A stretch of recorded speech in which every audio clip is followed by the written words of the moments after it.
ಸ್ನೇಹಿತರೆ, ಎಲ್ಲರೂ ಕೂಡ ಇಂದಿನ ತರಗತಿಗೆ ಸ್ವಾಗತ. ಇಂದಿನ ತರಗತಿಯಲ್ಲಿ ನಾವು GPSTR ಪೇಪರ್ 2 2017ಕ್ಕೆ ಸಂಬಂಧಪಟ್ಟ ಹಾಗೆ ಅದರಲ್ಲೂ ಬೆಂಗಳೂರು ನಾರ್ತ್ ಮತ್ತು ಸೌತ್ ಒಟ್ಟು ಇಲಾಖೆ 2017ರಲ್ಲಿ 3 ಹಂತದಲ್ಲಿ ಪರೀಕ್ಷೆಯನ್ನು ನಡೆಸುತ್ತೆ. ಒಂದು HK ವಿಭಾಗ, ಮತ್ತೊಂದು ನಾನ್ HK ವಿಭಾಗ ಹಾಗೂ ಬೆಂಗಳೂರು ನಾರ್ತ್ ಮತ್ತು ಸೌತ್ ಇದಕ್ಕೆ ಸಂಬಂಧಪಟ್ಟ ಹಾಗೆ ಒಂದಷ್ಟು 3 ಹಂತದಲ್ಲಿ ಪರೀಕ್ಷೆಗಳನ್ನ ಮಾಡ್ತಾ ಹೋಗುತ್ತೆ. ಪರೀಕ್ಷೆ ದಿನಾಂಕ 12/11/2017ರಲ್ಲಿ ನಡೆದಿರ್ತಕ್ಕಂಥದ್ದು. ಇಂದಿನ ತರಗತಿಯಲ್ಲಿ ನಾವು ಈ ವಿಚಾರಕ್ಕೆ ಸಂಬಂಧಪಟ್ಟ ಹಾಗೆ ಸಮಾಜ ವಿಜ್ಞಾನ ಪ್ರಶ್ನೋತ್ತರಗಳ ವಿವರಣೆಯನ್ನು ನೋಡ್ತಾ ಹೋಗೋಣ ಬನ್ನಿ, ಇಲಾಖೆ ಕೀ ಉತ್ತರಗಳೊಂದಿಗೆ. ಜೊತೆಗೆ ಯಾವ ಯಾವ ಹಂತದ ಮೇಲೆ ಏನೆಲ್ಲ ಪ್ರಶ್ನೆಗಳನ್ನ ಕೇಳಿದ್ದಾರೆ ಅಂತಕ್ಕಂಥ ವಿಚಾರವನ್ನು ಕೂಡ ನೋಡ್ತಾ ಹೋಗೋಣ. ಅದಕ್ಕೂ ಮುನ್ನ ನೀವು ಇನ್ನೂ ನಮ್ಮ ಚಾನಲ್ನ ಸಬ್ಸ್ಕ್ರೈಬ್ ಮಾಡಿಲ್ಲ ಅಂದರೆ ಸಬ್ಸ್ಕ್ರೈಬ್ ಮಾಡಿ ಅಂತ ಹೇಳ್ತಾ ಸ್ನೇಹಿತರೆ. ಜೊತೆಗೆ TET ಪ್ರಶ್ನೆ ಪತ್ರಿಕೆಗಳನ್ನ ವಿಷಯವಾರು ಬ್ಲೂ ಪ್ರಿಂಟನ್ನು ಹಾಕಿ ಅಷ್ಟು ವರ್ಷದ ಪ್ರಶ್ನೆ ಪತ್ರಿಕೆಗಳನ್ನ 2014ರಿಂದ 24ರವರೆಗಿನ ಪ್ರಶ್ನೆ ಪತ್ರಿಕೆಗಳನ್ನ ಬಿಡಿಸಿಕೊಟ್ಟಿದ್ವಿ. ತುಂಬ ಜನ ಹೇಳಿದ್ರಿ, ತುಂಬ ಅನುಕೂಲ ಆಯಿತು ಸರ್ ನಿಮ್ಮ ವಿಡಿಯೋಗಳಿಂದಾಗಿ. ಕೊನೆಯ ಹಂತದಲ್ಲಿ ನಾವು ನಿಮ್ಮ ವಿಡಿಯೋಗಳನ್ನ ನೋಡಿ ಕೂಡ TET ಎಲಿಜಿಬಲ್ ಆದ್ವಿ ಅಂತಲೂ ಕೂಡ ಹೇಳಿದ್ರಿ. ನಮ್ಮ ಎಲ್ಲ ವಿಡಿಯೋಗಳನ್ನ ನೋಡಿರೋರಿಗೆ ಗೊತ್ತಿರುತ್ತೆ ಅಂತ ಹೇಳ್ತಾ ಸ್ನೇಹಿತರೆ, ಈ ಒಂದು ಪರೀಕ್ಷೆ ಬೆಂಗಳೂರು ನಾರ್ತ್ ಮತ್ತು ಸೌತ್ GPSTRಗೆ ಸಂಬಂಧಪಟ್ಟಿದ್ದು 12/11/2017ರಲ್ಲಿ ನಡೆದಿರ್ತಕ್ಕಂಥದ್ದು. ಇದರಲ್ಲಿ ವಸ್ತುನಿಷ್ಠ ಪ್ರಶ್ನೆಗಳು 3 ಹಂತದಲ್ಲಿ ಕೇಳಿದರು. ಏಕೆಂದರೆ 2015ರ ಪತ್ರಿಕೆ, 2017ರ ಪತ್ರಿಕೆ, 2022ರ ಪತ್ರಿಕೆ ಸ್ವಲ್ಪ ವಿಭಿನ್ನವಾಗಿದ್ದಾವೆ. ಹಾಗಾಗಿ ನೋಡ್ತಾ ಹೋಗೋಣ ಬನ್ನಿ. ವಸ್ತುನಿಷ್ಠ ಪ್ರಶ್ನೆಗಳು 50 ಕೊಟ್ಟಿದ್ದರು. ಅದರಲ್ಲಿ 1 ಅಂಕ 50 ಅಂಕಗಳಿತ್ತು. ವಿವರಣಾತ್ಮಕ ಪ್ರಶ್ನೆಗಳು 2 ಅಂಕದ 23 ಪ್ರಶ್ನೆಗಳನ್ನ ಕೊಟ್ಟಿದ್ದಾರೆ. ಜೊತೆಗೆ 3 ಅಂಕದ ಪ್ರಶ್ನೆಗಳು 18 ಕೊಟ್ಟಿದ್ದಾರೆ. ಹಾಗಾಗಿ ಒಟ್ಟು 150 ಅಂಕಗಳಿಗೆ ಪರೀಕ್ಷೆಯನ್ನು ಮಾಡಿದ್ದಾರೆ. ಇದು ಒಂದು ವಿನೂತನ ಪರೀಕ್ಷಾ ವಿಧಾನ ಅಂತಲೇ ಹೇಳ್ಬೋದು ಸ್ನೇಹಿತರೆ. ಬರೀ ಮಲ್ಟಿಪಲ್ ಚಾಯ್ಸ್ ಅಷ್ಟೇ ಅಲ್ಲದೆ ಡಿಸ್ಕ್ರಿಪ್ಟಿವ್ ಪ್ರಶ್ನೆಗಳನ್ನು ಕೂಡ ಕೇಳಿದರೆ ನಿಮ್ಮ ಒಂದು ಭಾಷಾ ಸಾಮರ್ಥ್ಯವನ್ನು ಮತ್ತು ಬರವಣಿಗೆ ಸಾಮರ್ಥ್ಯವನ್ನು ಕೂಡ ಗುರುತಿಸೋದಕ್ಕೆ. ಹಾಗಾಗಿ ನೋಡ್ತಾ ಹೋಗೋಣ ಬನ್ನಿ ಯಾವೆಲ್ಲ ವಿಚಾರಗಳ ಮೇಲೆ ಏನೆಲ್ಲ ಪ್ರಶ್ನೆಗಳನ್ನ ಕೇಳಿದ್ದಾರೆ ಅಂತೇಳಿ. ಇದರಲ್ಲಿ GPSTR ಬೆಂಗಳೂರು ನಾರ್ತ್ ಮತ್ತು ಸೌತ್ ಇದರಲ್ಲಿ ಇತಿಹಾಸದ ಯಾವ ಯಾವ ಪಾಠಗಳ ಮೇಲೆ ಪ್ರಶ್ನೆಯನ್ನು ಕೇಳಿದ್ದಾರೆ ಅನ್ನೋ ಒಂದು ಪಕ್ಷಿ ನೋಡ್ತಾ ಹೋಗೋಣ ಬನ್ನಿ. ಯಾಕೆಂದರೆ ಈ ಒಂದು ಬ್ಲೂ ಪ್ರಿಂಟು ನಾವು ಏನೆಲ್ಲ ಓದಬೇಕಾಗುತ್ತೆ, ಏನೆಲ್ಲ ಮಾಡಬೇಕಾಗುತ್ತೆ ಅನ್ನೋದಕ್ಕೆ ಒಂದು ರೀತಿ ನಮಗೆ ಕನ್ನಡಿ ಇದ್ದಂತೆ. ವಸ್ತುನಿಷ್ಠ ಪ್ರಶ್ನೆಗಳು ಸ್ವಲ್ಪ ಇದನ್ನು ಫಾಸ್ಟಾಗಿ ಹೇಳ್ತಾ ಹೋಗ್ತೀನಿ. ಇತಿಹಾಸ ಆಧಾರದ ಮೇಲೆ ಒಂದು ಪ್ರಶ್ನೆ ಕೇಳಿದ್ದಾರೆ. ವೇದ ಅರಣ್ಯಕಗಳ ಮೇಲೆ ಒಂದು ಪ್ರಶ್ನೆ. ಹೊಸ ಧರ್ಮಗಳ ಉದಯ ಒಂದು ಪ್ರಶ್ನೆ. ಗುಪ್ತರ ಮೇಲೆ ಒಂದು ಪ್ರಶ್ನೆ. ಗುಪ್ತರಲ್ಲೇ ಕಾಳಿದಾಸನ ಮೇಲೂ ಕೂಡ ಒಂದು ಪ್ರಶ್ನೆಯನ್ನು ಕೇಳಿದ್ದಾರೆ. ಮೊದಲ ಮುಸ್ಲಿಂ ದಾಳಿ ಇದರ ಮೇಲೆ ಒಂದು ಪ್ರಶ್ನೆ. ಮರಾಠರ ಮೇಲೆ ಒಂದು ಪ್ರಶ್ನೆ. ಸಾಮಾಜಿಕ ಧಾರ್ಮಿಕ ಸುಧಾರಣಾ ಚಳವಳಿ ಅದ್ವೈತ ಅದ್ವೈತ ಸಿದ್ಧಾಂತದ ಮೇಲೆ ಒಂದು ಪ್ರಶ್ನೆ. ಆರ್ಯ ಸಮಾಜದ ಮೇಲೆ ಒಂದು ಪ್ರಶ್ನೆ. ವಿಜಯನಗರ ಸಾಮ್ರಾಜ್ಯದ ಮೇಲೆ ಒಂದು ಪ್ರಶ್ನೆ. ಸಿರಾಜುದ್ದೌಲಾ ಬ್ರಿಟಿಷರ ಆಡಳಿತ ಬರುತ್ತಲ್ಲ ಅದರಲ್ಲಿ ಒಂದು ಪ್ರಶ್ನೆ. ಮಂಗಳ ಪಾಂಡೆ 1857 ಪ್ರಥಮ ಸ್ವಾತಂತ್ರ್ಯ ಸಂಗ್ರಾಮ ಅದರ ಮೇಲೆ ಒಂದು ಪ್ರಶ್ನೆ. ಗಾಂಧಿಯುಗದ ಮೇಲೆ ಒಂದು ಪ್ರಶ್ನೆ. ಇನ್ನು 2 ಅಂಕದ ಪ್ರಶ್ನೆಗಳಲ್ಲಿ ಇತಿಹಾಸಕ್ಕೆ ಸಂಬಂಧಪಟ್ಟ ಹಾಗೆ ನಾಗರಿಕತೆಗಳ ಮೇಲೆ ಒಂದು ಪ್ರಶ್ನೆ. ಅದರಲ್ಲಿ ಈಜಿಪ್ಟ್ ನಾಗರಿಕತೆ ಕೇಳಿದರೆ ಅದರ ಮೇಲೆ ಒಂದು ಪ್ರಶ್ನೆ ಇದೆ. ಮೌರ್ಯ ಸಾಮ್ರಾಜ್ಯ ಇತಿಹಾಸ ಆಧಾರ, ಮೌರ್ಯ ಸಾಮ್ರಾಜ್ಯದ ಇತಿಹಾಸಕ್ಕೆ ಸಂಬಂಧಪಟ್ಟಾಗಿ ಏನೆಲ್ಲ ಆಧಾರಗಳಿದಾವೆ ಅಂತೇಳಿ ಒಂದು ಪ್ರಶ್ನೆಯನ್ನು ಕೇಳಿದರೆ. ಇವೆಲ್ಲ 2 ಅಂಕದ ಪ್ರಶ್ನೆಗಳು. ಗುರುನಾನಕ್ ಅವ್ರ ಮೇಲೆ ಒಂದು ಪ್ರಶ್ನೆ ಕೇಳಿದ್ದಾರೆ. ಮಹಮ್ಮದ್ ಗವಾನ್ ಮೇಲೆ ಬಹುಮನಿ ಸುಲ್ತಾನರು ಬರುತ್ತಲ್ಲ ಅದರ ಮೇಲೆ ಒಂದು ಪ್ರಶ್ನೆ ಕೇಳಿದ್ದಾರೆ. ಸಾಲುಮರದ ತಿಮ್ಮಕ್ಕನ ಮೇಲೆ ಒಂದು ಪ್ರಶ್ನೆಯನ್ನು ಕೇಳಿದ್ದಾರೆ. ಇದಾದ ನಂತರ 3 ಅಂಕದ ಪ್ರಶ್ನೆಗಳು. ಕ್ರೈಸ್ತ ಧರ್ಮದ ಮೇಲೆ ಒಂದು ಪ್ರಶ್ನೆ. ಭೌಗೋಳಿಕ ಅನ್ವೇಷಣೆಗಳು 2 ಪ್ರಶ್ನೆ. ಅಕ್ಬರ್ನ ಧಾರ್ಮಿಕ ನೀತಿ ಮೇಲೆ ಒಂದು ಪ್ರಶ್ನೆ. ಕ್ರಾಂತಿಗಳು ಒಟ್ಟು 2 ಪ್ರಶ್ನೆಗಳನ್ನ ಕೇಳಿದ್ದಾರೆ ಸ್ನೇಹಿತರೆ, ನೋಡ್ಕೊಳ್ಳಿ. ನೆಕ್ಸ್ಟ್ ಇದಾದ ನಂತರ ಭೂಗೋಳಶಾಸ್ತ್ರದ ಮೇಲೆ ಏನೆಲ್ಲ ಪ್ರಶ್ನೆಗಳನ್ನ ಕೇಳಿದ್ದಾರೆ 2017ರಲ್ಲೇ ನೋಡ್ತಾ ಹೋಗೋಣ ಬನ್ನಿ. ಯಾಕೆ ಅಂತಂದರೆ ಏನೆಲ್ಲ ಪ್ರಶ್ನೆಗಳನ್ನ ಕೇಳಿದ್ದಾರೆ ಅಂತ ಒಂದು ಐಡಿಯಾ ಬಂದರೆ ನಾವೆಲ್ಲ ಏನೆಲ್ಲ ಓದಬೇಕಾಗುತ್ತೆ ಅಂತೇಳಿ ನಮಗೆ ಒಂದು ಪ್ರೀ ಪ್ಲಾನ್ ಸಿಗುತ್ತೆ. ಹಾಗಾಗಿ ಗ್ರಹಗಳ ಮೇಲೆ ಒಂದು ಪ್ರಶ್ನೆ. ಅದರಲ್ಲಿ ರೇಖಾಂಶಗಳ ಮೇಲೆ ಕೂಡ ಒಂದು ಪ್ರಶ್ನೆಯನ್ನು ಕೇಳಿದ್ದಾರೆ. ಶಿಲಾಗೋಳಕ್ಕೆ ಬಂದಾಗ ಭೂಪದರಗಳು ಒಂದು ಪ್ರಶ್ನೆ. ಭೂಕಂಪ ಇದರ ಮೇಲೆ ಒಂದು ಪ್ರಶ್ನೆ. 1 ಅಂಕದ್ದು ಇವೆಲ್ಲ ಬಹು ವಸ್ತುನಿಷ್ಠ ಪ್ರಶ್ನೆಗಳು ಅಂತಂದರೆ. ಮಾಪಕಗಳು ಅದರ ಮೇಲೆ ಒಂದು ಪ್ರಶ್ನೆ. ಪರ್ಯಾಯ ದ್ವೀಪ ಒಂದು ಪ್ರಶ್ನೆ. ಅರಣ್ಯಗಳ ಮೇಲೆ ಒಂದು ಪ್ರಶ್ನೆ. ದಾಂಡೇಲಿ ವನ್ಯಜೀವದ ಮೇಲೆ ಒಂದು ಪ್ರಶ್ನೆಯನ್ನು ಕೇಳಿದ್ದಾರೆ. ಮಾಲಿನ್ಯದ ಮೇಲೆ ಒಂದು ಪ್ರಶ್ನೆ. ಮಣ್ಣು ಚಹಾ ಬೆಳೆ ಇದಕ್ಕೆ ಸಂಬಂಧಪಟ್ಟಾಗಿ ಮಣ್ಣಲ್ಲಿ ಚಹಾ ಬೆಳೆ ಬೆಳೆಯೋದಕ್ಕೆ ಯಾವ ಮಣ್ಣು ಸೂಕ್ತ ಅಂತೇಳಿ ಒಂದು ಪ್ರಶ್ನೆ ಕೇಳಿದ್ದಾರೆ. ಕಾವೇರಿ ನದಿ ಮೇಲೆ ಒಂದು ಪ್ರಶ್ನೆ. ಬಂದರು ಮೇಲೆ ಒಂದು ಪ್ರಶ್ನೆ. ಸಂಪನ್ಮೂಲಗಳ ಮೇಲೆ ಒಂದು ಪ್ರಶ್ನೆ ಕೇಳಿದ್ದಾರೆ. ಇದಾದ ನಂತರ 2 ಅಂಕದ ಪ್ರಶ್ನೆಗಳು ಜಿಯೋಗ್ರಫಿಗೆ ಸಂಬಂಧಪಟ್ಟಾಗೆ ಸಾಗರ ನೀರಿನ ಲವಣತೆ ಒಂದು ಪ್ರಶ್ನೆ ಕೇಳಿದ್ದಾರೆ 2 ಅಂಕದ್ದು. ಕರ್ನಾಟಕ ಭೌಗೋಳಿಕ ಸನ್ನಿವೇಶ ಇದರ ಮೇಲೆ ಒಂದು ಪ್ರಶ್ನೆ. ಏಷ್ಯಾದ ಪ್ರಾದೇಶಿಕ ವಿಭಾಗಗಳು ಒಂದು ಪ್ರಶ್ನೆ. ವಲಸೆ ಮೇಲೆ ಒಂದು ಪ್ರಶ್ನೆ ಕೇಳಿದ್ದಾರೆ. ಚಂಡಮಾರುತ ಒಂದು ಪ್ರಶ್ನೆ. ಇದಾದ ನಂತರ ಭೂಗೋಳಶಾಸ್ತ್ರದಲ್ಲಿ 3 ಅಂಕದ ಪ್ರಶ್ನೆಗಳನ್ನ ಯಾವ ವಿಚಾರದ ಮೇಲೆ ಕೇಳಿದ್ದಾರೆ ಅಂದರೆ ಭೂಮಿಯ ಗಾತ್ರವನ್ನು ಕುರಿತು ಒಂದು ಪ್ರಶ್ನೆ ಕೇಳಿದ್ದಾರೆ. ಪ್ರವಾಸೋದ್ಯಮ ಅದರಲ್ಲಿ ಗಿರಿಧಾಮಗಳನ್ನ ಕುರಿತು ಒಂದು ಪ್ರಶ್ನೆಯನ್ನು ಕೇಳಿದ್ದಾರೆ. ಸ್ವಾಭಾವಿಕ ಸಸ್ಯವರ್ಗ ಇದರ ಮೇಲೆ ಒಂದು ಪ್ರಶ್ನೆಯನ್ನು ಕೇಳಿದ್ದಾರೆ. ಇದಿಷ್ಟು ಕೂಡ ಜಿಯೋಗ್ರಫಿಗೆ ಸಂಬಂಧಪಟ್ಟ ಹಾಗೆ. ಇನ್ನು ಇದಾದ ನಂತರ ಅರ್ಥಶಾಸ್ತ್ರದಲ್ಲಿ ಏನೆಲ್ಲ ಪ್ರಶ್ನೆಗಳನ್ನ ಕೇಳಿದ್ದಾರೆ ಅಂದರೆ ವಸ್ತುನಿಷ್ಠ ಮಲ್ಟಿಪಲ್ ಚಾಯ್ಸಲ್ಲಿ ವ್ಯಾಪಾರದ ಮೇಲೆ 1 ಅಂಕದ ಒಂದು ಪ್ರಶ್ನೆ ಇದೆ. ವಸ್ತು ವಿನಿಮಯ, ಮಾರಾಟ, ಭಾರತ ವಿಶ್ವ ಅರ್ಥವ್ಯವಸ್ಥೆ ಇದ್ರ ಮೇಲೆ ಒಂದು ಪ್ರಶ್ನೆ. ಮೇಕ್ ಇನ್ ಇಂಡಿಯಾ ಇದರ ಮೇಲೆ 3 ಅಂಕದ ಪ್ರಶ್ನೆಗಳನ್ನ ಕೇಳಿದ್ದಾರೆ. ನೆಕ್ಸ್ಟು ಗ್ರಾಮೀಣ ಬ್ಯಾಂಕ್ ಇದರ ಮೇಲೆ 1 ಅಂಕದ ಪ್ರಶ್ನೆ ಬಂದಿದೆ. ನೆಕ್ಸ್ಟ್ ಕಬ್ಬಿಣ ಮತ್ತು ಉಕ್ಕಿನ ಕೈಗಾರಿಕೆ 1 ಅಂಕದ ಮೇಲೆ ಬಂದಿದೆ. ಇನ್ನು ನೆಕ್ಸ್ಟ್ ವಿವರಣಾತ್ಮಕ ಪ್ರಶ್ನೆಗಳು 2 ಅಂಕ ಮತ್ತು 3 ಅಂಕದ್ದು. ಜಾಗತೀಕರಣ ಆರ್ಥಿಕ ಅಭಿವೃದ್ಧಿ, ಗ್ಲೋಬಲೈಸೇಷನ್ ಅಂತೀವಲ್ಲ, ಅದು ಆರ್ಥಿಕ ಅಭಿವೃದ್ಧಿಗೆ ಹೇಗೆ ಸಹಕಾರಿಯಾಗಿದೆ ಅಂತ 2 ಅಂಕದ ಒಂದು ಪ್ರಶ್ನೆ ಬಂದಿದೆ. ಬ್ಯಾಂಕ್ನ ಸೇವೆಗಳು 2 ಅಂಕ. ಠೇವಣಿ ವಾಣಿಜ್ಯ ಬ್ಯಾಂಕ್ಗಳಿಗೆ ಸಂಬಂಧಪಟ್ಟ ಹಾಗೆ 2 ಅಂಕಗಳಿದೆ. ವಿದೇಶಿ ವ್ಯಾಪಾರದ ಅವಶ್ಯಕತೆ ಕುರಿತು 2 ಅಂಕದ್ದು ಒಂದು ಪ್ರಶ್ನೆ ಇದೆ. ಅಂತಾರಾಷ್ಟ್ರೀಯ ಮಾರಾಟ ವ್ಯವಸ್ಥೆ ಮೇಲೆ ಒಂದು ಪ್ರಶ್ನೆ. ಜನಸಂಖ್ಯೆ ಗುಣಮಟ್ಟ 2 ಅಂಕದ್ದು ಒಂದು ಪ್ರಶ್ನೆ ಬಂದಿದೆ.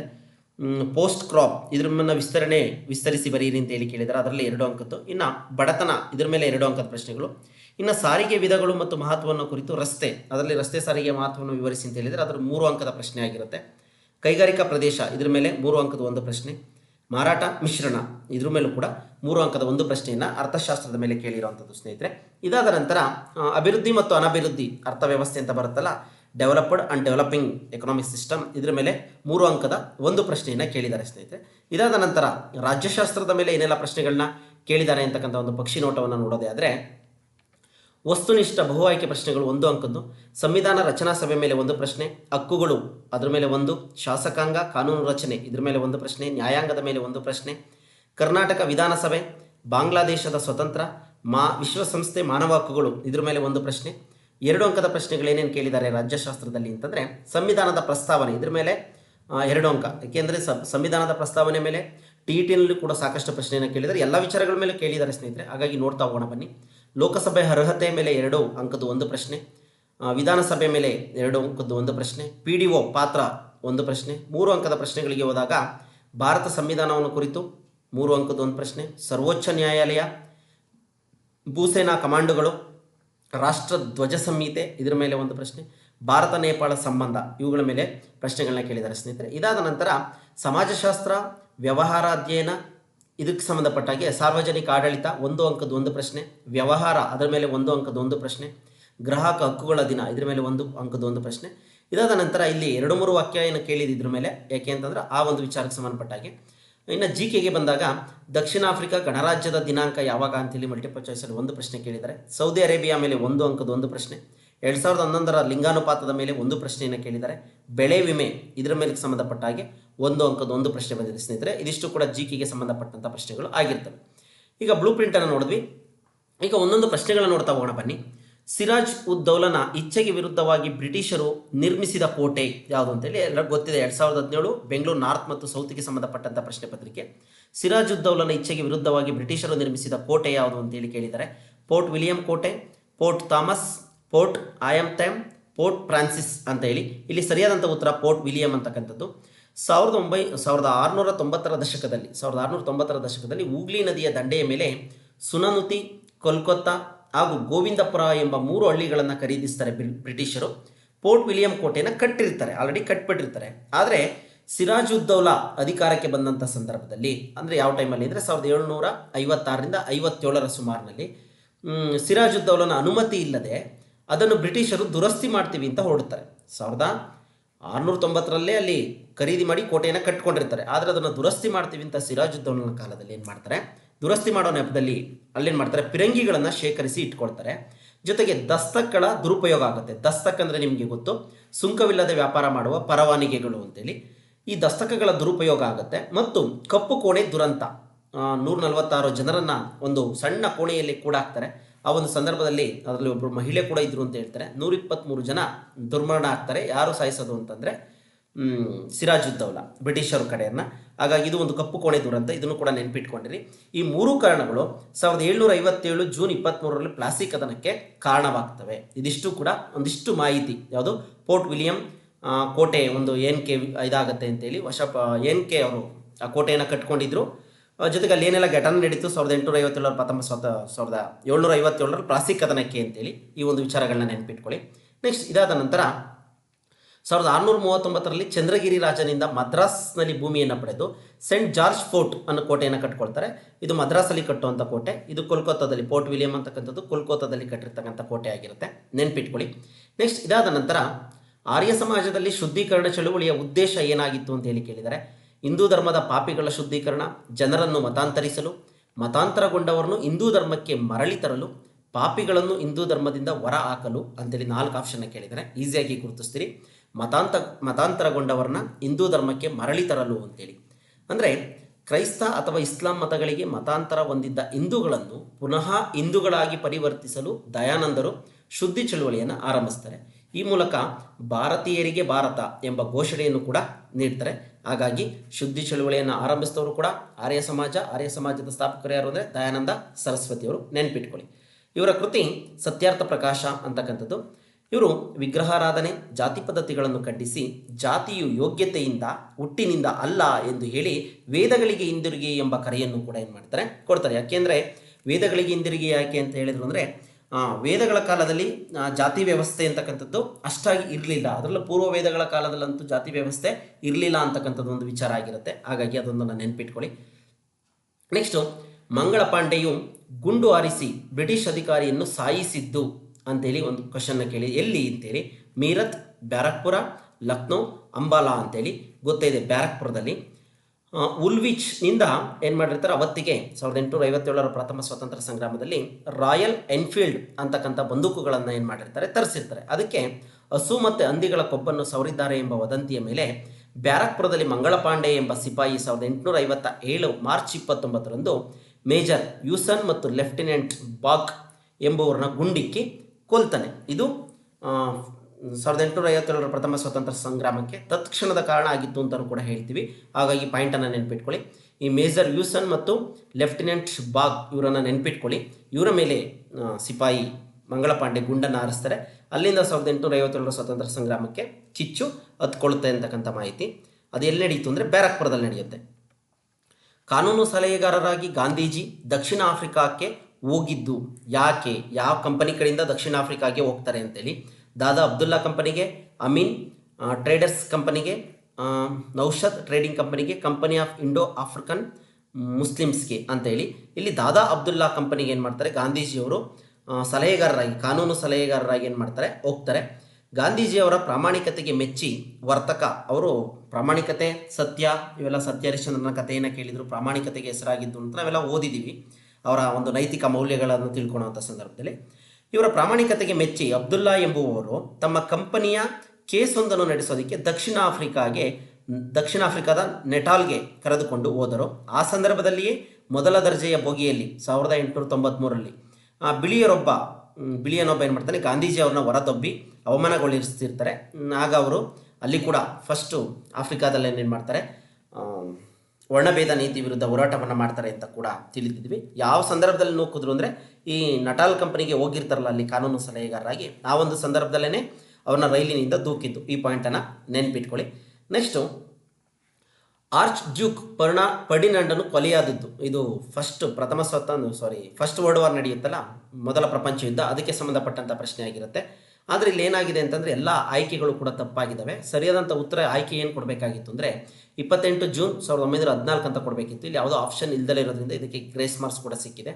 1914ರಿಂದ 1918ರವರೆಗೆ ಮೊದಲ ಪ್ರಪಂಚ ಯುದ್ಧ ನಡೆಯುತ್ತೆ, ಫಸ್ಟ್ ವರ್ಲ್ಡ್ ವಾರ್, ನಿಮಗೆ ಗೊತ್ತಿದೆ. 28 ಜೂನ್ 1914ರಂದು ಆಸ್ಟ್ರಿಯಾದ ರಾಜಕುಮಾರ ಆರ್ಕ್ ಡ್ಯೂಕ್ ಫ್ರಾನ್ಸಿಸ್ ಫರ್ಡಿನೆಂಟನ ಹತ್ಯೆಯಾಗುತ್ತೆ. ಅದು ಒಂದು ತತ್ಕ್ಷಣದ ಕಾರಣ ಆಗಿರುತ್ತೆ. ಆ ಘಟನೆ ಆಧಾರದ ಮೇಲೆ ಮೊದಲನೇ ಮಹಾಯುದ್ಧ ಏನಾಗುತ್ತೆ, ಪ್ರಾರಂಭ ಆಗುತ್ತೆ. ಹೇಗೆ 1857 ಪ್ರಥಮ ಸ್ವಾತಂತ್ರ್ಯ ಸಂಗ್ರಾಮಕ್ಕೆ ಮಂಗಳ ಪಾಂಡೆ ಬ್ರಿಟಿಷ್ ಅಧಿಕಾರಿಯನ್ನು ಕೊಲ್ತಾರೋ, ಅದೇ ರೀತಿ ಇಲ್ಲಿ ಆರ್ಕ್ ಡ್ಯೂಕನ್ನು ಕೊಂದದ ಮೇಲೆ ಏನಾಗುತ್ತೆ, ಮೊದಲ ಪ್ರಪಂಚ ಯುದ್ಧ ಸ್ಟಾರ್ಟ್ ಆಗುತ್ತೆ ಅಂತಕ್ಕಂಥದ್ದು ಒಂದು ಮಾಹಿತಿ. ನೆಕ್ಸ್ಟು, ಕಾಳಿದಾಸನ ಶಾಕುಂತಲ ನಾಟಕವನ್ನು ಇಂಗ್ಲೀಷ್ಗೆ ಭಾಷಾಂತರಿಸಿದವರು ಯಾರು ಅಂತೇಳಿ ಒಂದು ಪ್ರಶ್ನೆ ಕೇಳಿದ್ದಾರೆ. Max Muller, William Jones, Father ಕಾರ್ಡೆಕ್ಸ್ ಮತ್ತು ಎನ್ರಿಚ್ ರಾತ್ ಅಂತಕ್ಕಂಥವ್ರು. ಇಲ್ಲಿ ಸರಿಯಾದಂಥ ಉತ್ತರ ಬಂದು ವಿಲಿಯಂ ಜೋನ್ಸ್ ಅಂತಕ್ಕಂಥವ್ರು. ಕಲ್ಕತ್ತಾದಲ್ಲಿ 15 ಜನವರಿ 1784ರಲ್ಲಿ William Jones Asiatic Society of Bengal ಅಂತಕ್ಕಂಥ ಒಂದು ಸಂಸ್ಥೆಯನ್ನು ಪ್ರಾರಂಭ ಮಾಡ್ತಾರೆ. ಆ ಒಂದು ಇದರಲ್ಲಿ ಏನು ಮಾಡ್ತಾರೆ, ಸಾಕಷ್ಟು ಭಾರತೀಯ ಒಂದು ಕೃತಿಗಳನ್ನು, ಜ್ಞಾನವನ್ನು ಅವರು ಇಂಗ್ಲೀಷ್ ಭಾಷೆಗೆ ಭಾಷಾಂತರ ಮಾಡಿಸೋ ಪ್ರಯತ್ನವನ್ನು ಮಾಡ್ತಾರೆ. ಇನ್ನು ಇದಾದ ನಂತರ ಮ್ಯಾಕ್ಸ್ ಮುಲ್ಲರ್ ಅಂತಕ್ಕಂಥವರು ಋಗ್ವೇದ ಮತ್ತು ಇತರ ಕೃತಿಗಳನ್ನು ಭಾಷಾಂತರ ಮಾಡ್ತಾರೆ, ತಿಳ್ಕೊಳ್ಳಿ. ಚಾರ್ಲ್ಸ್ ವಿಲ್ಕಿನ್ಸ್ ಅಂತಕ್ಕಂಥವ್ರು 1785ರಲ್ಲಿ ಭಗವದ್ಗೀತೆಯನ್ನು ಇಂಗ್ಲೀಷ್ ಭಾಷೆಗೆ ಭಾಷಾಂತರ ಮಾಡ್ತಾರೆ. ಇದಾದ ಮೇಲೆ ಮೆಕಾಲೆ ಅಂತಕ್ಕಂಥವ್ರು ಒಂದು ಹೇಳಿಕೆಯನ್ನು ಕೊಡ್ತಾರೆ. ಏನಂತಂದರೆ, ಒಂದು ಒಳ್ಳೆಯ ಐರೋಪ್ಯ ಗ್ರಂಥಾಲಯದ ಒಂದು ಕಪಾಟಿನ ಒಂದು ಸಾಲಿನ ಪುಸ್ತಕಗಳು ಇಡೀ ಪೂರ್ವದ ಜ್ಞಾನದ ಭಂಡಾರಕ್ಕೆ ಸರಿಸಾಟಿಯಲ್ಲ ಅಂತ ಹೇಳಿ ಎಂಬುದು ಆತನ ಮಾತಾಗಿರುತ್ತೆ. ಇದ್ರ ಮೇಲೂ ಕೂಡ ಒಂದು ಪ್ರಶ್ನೆಯನ್ನು ಇತ್ತೀಚೆಗೆ ಕೇಳಿದ್ದಾರೆ ಸ್ನೇಹಿತರೆ. ಈ ಹೇಳಿಕೆಯನ್ನು ಯಾರು ಕೊಟ್ಟಿದ್ದು ಅಂತಕ್ಕಂಥದ್ದು. ಮೆಕಾಲಾ ಅಂತಕ್ಕಂಥವ್ರು ಯುರೋಪಿನ ಒಂದೇ ಒಂದು ಯಾವುದೋ ಒಂದು ಇದಕ್ಕೆ ಸಂಬಂಧಪಟ್ಟಿಲ್ಲ, ಇಡೀ ಭಾರತೀಯರ ಜ್ಞಾನ ಅಂತೇಳಿ ಒಂದು ಹೇಳಿದ್ದಾರೆ, ಒಂದು ರ್ಯಾಕಿಗೆ ಸಂಬಂಧಪಡಲ್ಲ ಯುರೋಪಿನ ಒಂದು ಪುಸ್ತಕಗಳಿಗೆ ಅಂತೇಳಿ. ಈ ಒಂದು ಪಾಯಿಂಟನ್ನು ಕೂಡ ನೀವು ನೆನಪಿಟ್ಕೊಂಡಿರಿ.